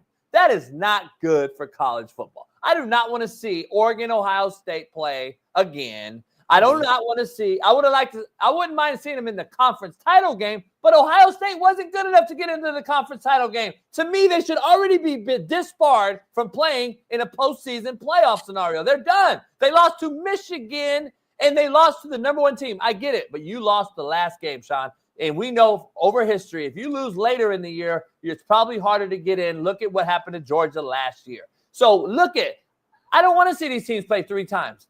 Penn State didn't even have to play Indiana, Shaun, and they only played Ohio State. Let's be honest. And they struggled versus a shitty SC team on the West Coast. Penn State's not very good, to your point. They're going to possibly still get in if they lose to Oregon. Let's be real. Like, they're going to still possibly get in because of their right now ranked 3rd. Like, this is not quality. This is quantity. In the words of JB, homie, you're wrong. Anything that would allow 98 Tulane to have a chance to beat 98 Tennessee, I'm all for. And that's what this college football playoff does. So I'm going to see it out. I hope I'm pulling for UNLV tonight. I want them to win because I live here in Vegas. But if they don't, I want to see if Boise can run the table. Yeah, it's I exciting. want to see if Ashton Jennings can put that team on his back and win 2 games and win a natty. And had a natty sitting in Boise, freaking Idaho, right in the middle of the blue turf. Come on, I want to see it. That's intriguing to me. I want to see if SMU, who basically said, we think we're so good, we'll come to the ACC and not take any of the TV money initially. All right, hold on, dog. We just want to compete. And then guess what? They are ranked number 1 in the ACC in the ACC title game. I want to see if the Mustangs can get hot and get it rolling. That's okay, let me combat this. JB, I'm an equal opportunity. He cookie you right now, JB. Oh, no, he's not. But anyway, floor is yours. I am a smart guy, so let me combat all this. So you're so high on this 12-team playoff. Everyone gets a fucking award ass of shit. We got 0-10 teams in California winning CIF championship games. And now here's the thing where I'm going to throw at you real quick. So Clemson, who just lost to South Carolina, who's trying to piggyback and get into this thing, who lost to Ole Miss and Bama at home, do not deserve a shot in the playoff. You lost to the teams ahead of you. The College Football Playoff Committee put Ole Miss below South Carolina, who they beat. And South Carolina just went and beat Clemson handily, who's about to play in a conference title game and get into the playoffs, while South Carolina, who just beat them a week ago, is going to be out. That is not good for college football. Stop it. And now Mike drop that shit, homie. Nope, that wasn't that strong. I'm going to be honest with you. That wasn't that strong. Like, yeah, it was strong. It was strong. You talking about the teams ranked from 17 to 25, man. We talking about the teams ranked from 1 to 12. Right. South Carolina beat Clemson, homie. SMU can get hot. No, I don't want to see a team get hot and beat a team that just lost to a team. Okay, homie, NIU be Notre Dame. NIU be in there? No, like some teams is not. We know they're not good enough. It's okay to have 2 losses on your record and still be say you're one of the top teams who get an opportunity to compete. JB, listen, if these teams don't belong, the playoffs will naturally show us that. If these teams are really ass like you think they are, they're going to lose, and we're going to see the best teams end up being in the national title. It will play itself out naturally. You know, Clemson lost South Carolina. Hey, by the way, shout out to my boy Marquell Blackwell on that staff. Beam and them doing a hell of a job. That quarterback they got's the real deal. Him and Lagway, I'm gonna put Heisman Trophy plays in for them next year. Listen, I don't know what you're talking about, JB. You sound like the angry old man on this one, and I don't know why. Hey, did Clemson lose at home? Did Clemson lose at Clemson against South Carolina last week? Everybody has lost this in the No, I just want to. So yes, you're saying yes. Okay, cool. So just say yes when you know it. Just shout it out. So yes, they lost. Oregon. They lost at home. Okay, to a South Carolina team. You can do that with every team that's in the playoff right now. So you are okay with 3 lost teams in the playoff? I mean, hey, it might not be enough 2 lost teams to put everybody in there. It's not. That's what I'm saying. You're making my point. Just throw everybody in the motherfucker. So, but 12 is not everybody. So hold on, Smitty. I got him, Smitty. Please. So it used to be a time you only played 10 college games. Then you start playing 11 college games. Now most teams play 12. So it's a reason why the Super Bowl champion doesn't go undefeated every year. It's because of the number of games. We got to get out of this mindset that record is everything. Like you got to go undefeated to win the championship. Hell, man, you know how it is, man. You're going to slip up sometime. If Bama don't get in, I'm cool with it. And guess what? They got nobody to blame but the fact that they couldn't take their ass on the road to Vandy and Oklahoma and find a way to beat 2 teams that are inferior to them. I don't have a problem Bama don't get in. And so should Miami be in? In my opinion, over Bama, yeah. Oh, mine too, because their losses are better than Bama's losses. So that's my point, though. The losses to me matter. Clemson lost to South Carolina. JB, that don't make the tournament a bad thing. You're mixing up two things. So you're trying to cook the steak, but you're putting the goddamn andouille sausage recipe on the steak. Both things don't have to go together. You can be upset about the fact that Bama shouldn't get in. That don't mean the 12-team tournament's a bad idea. Thank you. Okay, here's my point. What teams are you putting in, though? Just any old ass team? No, I'm just saying that's what we're doing. We're putting these any old ass teams in. I want the Boise States of the world to have a chance to prove that they got a chance to hoist that trophy. And this format allows them that opportunity. Now, if they take advantage of it, cool. If they don't, if they let Georgia, Alabama get in and they do what they always done, guess what? That means they're still the best damn team in the country. And nothing would change anyway, JB. So to your point, let's say Bama, Georgia, they end up being in the natty or whatever case may be. Okay, it's the same way as it's always been. There's no negative to it. All I'm saying is the negative is this. The negative is this. Losses used to matter in the big picture of things when we selected these teams from the committee. Did it not? Didn't conference champs apparently used to mean something? And losses to teams that have a weak schedule mean something? You lost to Vanderbilt. You lost to a Tennessee team, okay, and you lost to Oklahoma, and you got dominated by the worst team in the SEC possibly, Oklahoma. Syracuse is by far a better team than Oklahoma. That's who Miami just lost to. But JB, that don't make the whole thing bad. But that's the teams you're letting in, though. How is it not letting it bad? No, you don't know that yet. I do know it. I'm going to have 4 3-loss teams. They haven't let anybody in yet. I get it, but you're going to have 4 possible 3-loss teams in a playoff. But you're mad about the possibility. Let's wait to see who the 12 is. Then let's argue. We don't know who the 12 are going to be in. Okay, real talk now. So Let's be honest. right now, and I know we got the conference games left. 1 through 12, there's only 1 3-loss team in that group, and that's Bama. Ole Miss. Ole Miss is 13. They don't get in. It's only 12 teams.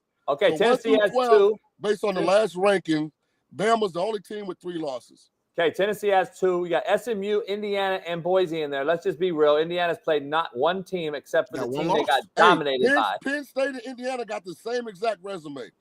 But they haven't played each other. That's what I'm saying, though. But I know. Right. The team they played, the common opponent they played, they got mud stomped by, who just lost to Michigan, who's the worst offense in football.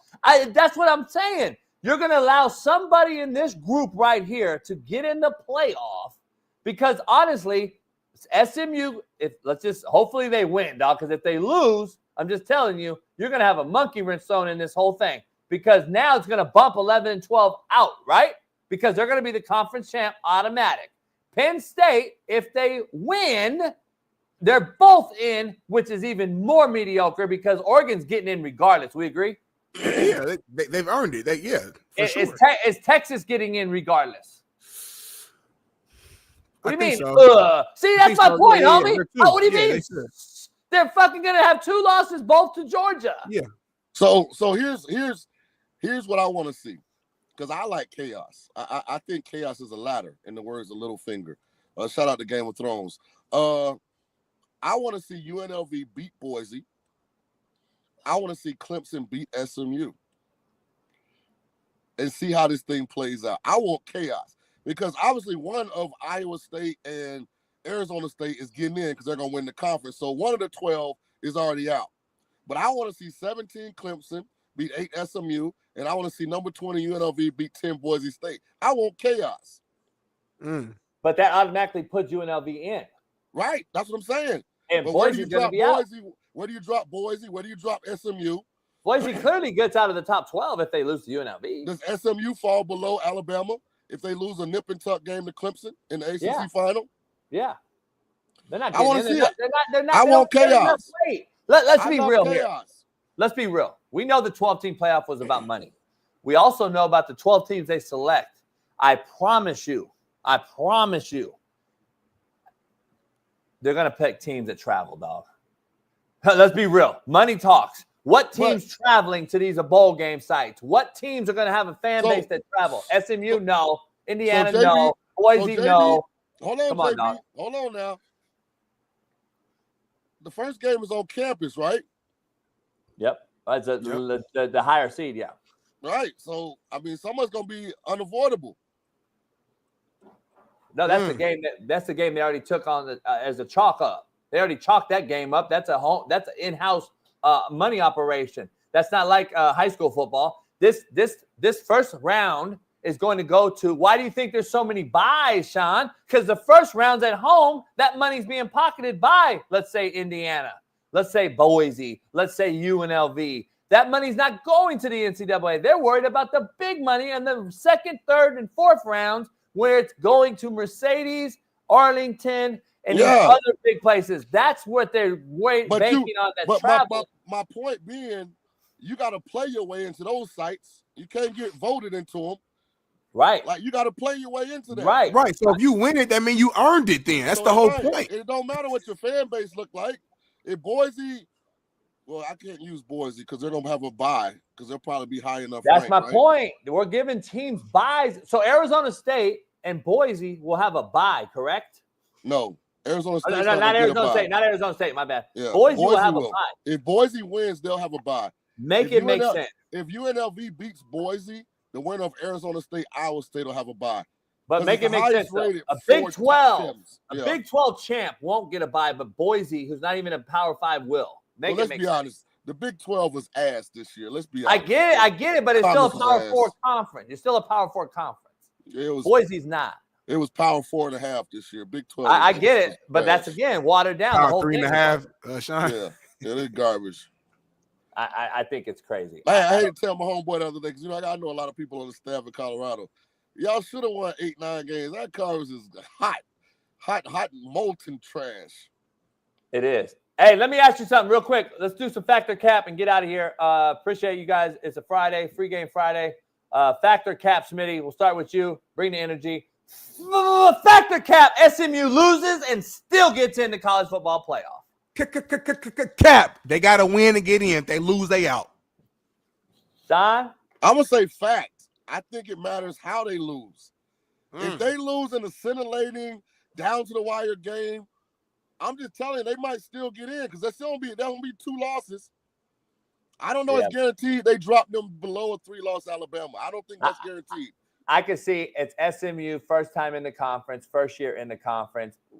You can't get in. That's what I'm telling you is going to happen. They don't travel. They don't bring any money to the table. It's SMU in the middle of fuck nowhere. Nobody's following them. They're out. I'm going to say. First of all, SMU's in one of the richest areas in Dallas. I get it. I'm just telling you, but they don't travel, though. They don't travel. They're not going to go travel to play Alabama. I'm just telling you. I'm going to say Cap. They're out. Factor Cap, Smitty. South Carolina deserves to be in the college football playoff. Cap. Not even an argument. Not even a discussion. I'm going to say Cap because they should have beat LSU. I know the quarterback was injured a little bit in that game, but if they handle their business in that game there, then they're in the playoffs. So I do think that some accountability has to go to the team. But again, shout out to my guy, Marquell Blackwell, down there. He got the running backs playing at a high level. A young quarterback there. Listen, South Carolina, one of those teams next year. I'm just telling you, watch out for South Carolina. Quarterback. No, right now, I agree right now. But they lost to Ole Miss at home, who they're ranked above right now. The LSU loss. The LSU loss is the one that kills them, JB. But you lost to Bama and you lost to Ole Miss, 2 teams that you're trying to get in over, dog. It don't make sense. You lost to those guys. To Smitty's point, you don't have a shot. Even with those 2 losses, JB, if they just beat LSU, they're a 2-loss team. They're in the top 12. Yeah, 2-loss team, but they lost to the 2 other teams that are ahead that are vaulting for another in that top 12. So I just think they're out. Factor Cap, Smitty. Penn State loses and still gets in. I'm gonna say fact. I think Penn State. I think they can lose this game as long as they don't get like this completely just blown out. It ain't even close. Just a nasty game. They keep it just at least kind of cordial. I think they get in. Facts. See, I'm going to say Cap here because I think a 2-loss Miami deserves to get in more than a 2-loss Penn State. Me too. So this is where I hope they right some wrongs with the strength of schedule thing. And Penn State does not have a quality win, period. They've beaten nobody. The one good team they played, Ohio State, they lost to. If they lose to the second good team, they play Oregon. And what are we looking for in the playoff? But the argument though between them and Miami is okay. If Penn State loses, right, Shaun, their 2 losses will be the number 1 team in the country, Oregon, and then Ohio State, one of the most talented teams, versus Miami, who lost against Syracuse, and who's their other loss? Georgia Tech. Georgia Tech. 2 solid teams, but you know what I'm saying? Like, no, the resume is not close as far as their losses go. Miami also dismantled Florida, and Florida played some damn good football end of the year. I'm just but saying, that's their only big win. That's a team that we call the lame duck team to start the season. I would favor Miami over Penn State on a neutral field. All I'm saying is, I think Miami could beat anybody on any given Saturday, and I think they could lose to anybody. I don't think Penn State can beat anybody on any given Saturday. So I'm saying the ceiling with Miami's higher. But see, we're back to the same argument as last year when it was only 4. Does Florida State deserve to be in without the QB at 13-0? This is the same scenario we're going to be debating here in the next week. No, it's different because they got injured though. That's I get it. I'm just saying, but I'm saying the argument's going to still be there. Factor Cap Smitty, Ohio State deserves to be in the college football playoff. Facts. They deserve to be in there. I watch my eyes work. I see the town on field. I know they took an L to Michigan. It's a rivalry week. Crazy things always go down in rivalry week. Should they have won the game? Hell yeah. But when I look at the 12 best teams in America, to me, Ohio State is one of those teams. Facts. See, I'm gonna say Cap here, because this is where I kind of feel like where you finish in conference matters. How the hell does the 4th place Big Ten team automatically get in the college football playoff? I'm with you. That's the like thing. That's my issue with the playoff, homie. Now that's where I would push back a little bit. Like Michigan was so bad on offense, their coordinator got fired after beating Ohio State. That's what I'm saying. You can't lose this game. That's just a lot. That's just one of those games you can't lose, and that's what we're going to have this weekend when we're debating on Penn State getting in if they lose. And if if Miami deserves to be in over Alabama, these are the same scenarios. You didn't even make it to your conference championship. Because some of these conferences are way tougher than these other conferences. But that's what I'm saying. Be a 1 or 2 seed in their conference. I might be a 3 seed in my conference, but let's be real. The Big Ten is better than you know what I'm saying. Like, Smitty, but you understand the argument you're making is because we've allowed 12 teams. Any other time in the history of football, these teams would already have been eliminated. This is a huge thing. Who you lost to in the conference championship game? Did you even make it? These are scenarios that would have been eliminated, these teams. 6 of these guys wouldn't even be in a conversation right now. Factor Cap, Smitty. Oregon is a 1 seed regardless what happens. What do you mean regardless? Did they lose to Penn State? Cap. Nah, ain't no way. They're still going to be a 1 seed. If they lose? You know what I mean by 1 seed. Now the top 4 are getting a bye, right? Yeah. So are they still going to be highly enough ranked to get a bye? There's going to be to bye. Oh, one team will automatically get a bye regardless, right? Because Boise will get a bye if they win. Penn State will now get a bye because they're the champ, right? Oregon will still be a bye team, right? Hey Bailey, put the bracket up one more time, please. Yeah, let me see the bracket one more time. That's a tough question. Because Penn State will get the bye if they win. Boom. Yeah. So Oregon will still be in the bye week scenario, won't they? No. Those because Texas win they in. Those are the highest rated 4 conference champions. Yeah, so they're out. So Cap. You gotta win the conference to get the bye. Yeah. Except for Boise. No, Boise gotta win the conference. I mean, except for Arizona State. Right. One's gonna be left out. That's why they say the 4 highest rated conference champs. Yeah, the 4 highway conference. Yeah. So Cap. Yeah, like literally Cap. Right. If Oregon loses to Penn State, they'll be hosting a game. I just don't get it. I just don't. I just can't. I can't grasp the concept, I guess. Because I don't understand. We don't understand how Arizona State is getting. We don't want to. It's the top 4 highest. We don't want to overwork your processor over there, man. I just don't know why. You got Big 12 champ. Glitch in your matrix. No, I understand. I get the math of it. I get the. Shaun been talking crazy all show, JB. You got to watch Shaun today. I get the math of it, but I don't. To me, it just makes my point stronger to all this narrow-mindedness. No, it doesn't. Yeah, it does. The Big 12 champ is not going to be higher ranked than Boise. Like, their fucking, conference come on, dog. You sucks can't this tell year. me you can tell me till you're blue in the face that that's right. It's not right. Stop. The team they're playing in the Mountain West title game went undefeated in the Big 12. UNLV beat Houston and Kansas. I think JB is so stuck on like the history of these things, like Boise. Like it sounds crazy in his head that Boise is like the top seed, like which is crazy to me because Boise is like we created Boise, then Boise took what Tulane created in '98 and got a chance in the Fiesta Bowl. You remember the Statue of Liberty, and I think the running back proposed during the game. Like, man, they brought Showtime back to the bowl system. Man, come on, Boise ain't just come around recently. Yeah, respect Boise, JB. Come on, man. He's so pissed, Shaun. He's so mad. I just think it's the most mediocre shit we've ever seen. Hey, he hit refresh on the modem, and he's taking forever. I don't know why. I don't know why you're so stuck on this. Why you so mad? To Shaun's point, your biggest point, Shaun, how's he so mad? And the shit ain't even happened yet. Like we don't even know how good it's gonna be yet. He's already like in his head, it's shitty. No matter what happens today or tomorrow, Shaun, it could be the most incredible football we've ever seen in our lives. It could be overtime, close. He's already told himself this is shitty. It don't matter and what it happens. gives you extra weekends for Club Palooza to be popping.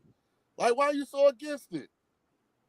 I just don't like mediocrity. You can spend more time with your dog. You can actually train your dog during the time you spend. People can come over there and dress nice, not worry about their clothes getting sloppy gas as soon as they come in. You know, like it's a chance for improved growth. I don't know why you're so against it.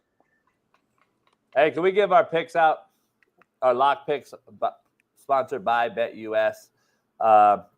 Here's my locks. I'm going to give you my lock picks of the week right now. And I got a parlay in here right now that I've already bet on BetUS. Head on over today. Use my promo code. Shaun, I got a parlay right now. This is the 3-legger. I got UNLV tonight. I got Tulane tonight. And I also have the Jazz and the Trailblazers at 226 over the number. That is my 3-game lock parlay. Tulane, UNLV, and the Utah Jazz Portland Trailblazers to cover the number over 226. I like that. I won my lock last night. I won my lock last week. I'm winning locks right now. Head on over to BetUS today and lock it in. I like that. My 3-legger is going to be, and I'm taking straight money line on BetUS. It's straight up. It's going to be Oregon to win, Georgia to win, and Army to beat Tulane tonight. Just my 3-legger, straight up money line, no points, nothing, just to win, straight up. BetUS. That's my 3-legger right there. Shaun, you got any 3-leggers or any 1-legger? No, I'm just going to go one bet. Lock pick. I'm going one bet this weekend. I think a lot of these games, the numbers right. And I'm going to the MAC conference where Ball State's not involved in the MAC title game.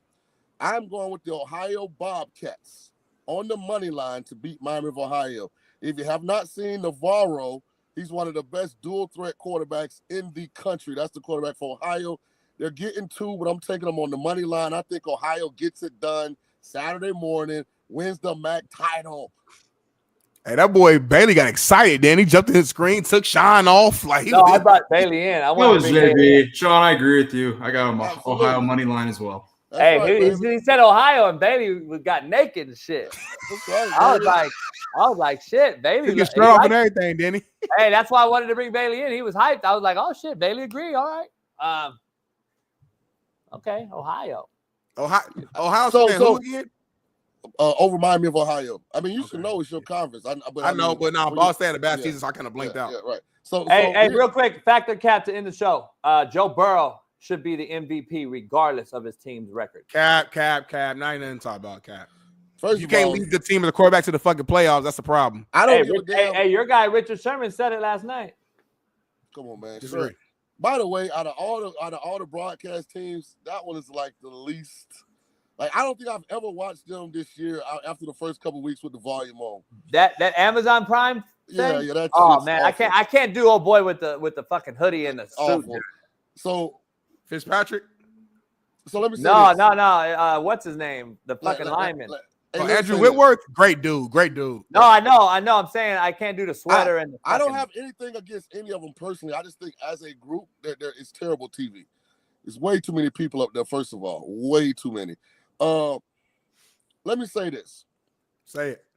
If the NFL does not name Saquon Barkley as its MVP this year, they should do away with the award. And I don't care if the Bengals were 10-2 right now.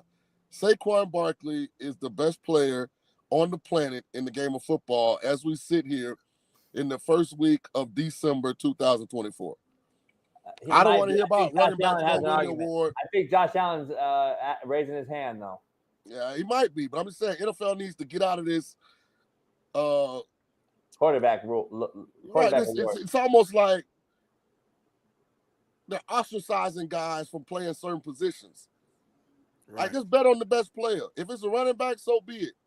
Yeah. I agree. Right now, I think he's clearly the MVP right now, but there's 4 weeks left. So, I think Josh Allen's definitely in that conversation. I think Lamar's still in that conversation. How many weeks? To me, it's a three-man race for real. I don't put golf in there at all, really. How many weeks, Smitty? Was it 4 or 5? No, I'm sorry. I didn't say how many games left is it? It was 4 or 5 games left? It sounded like you spelled 4 FM. That's Florida.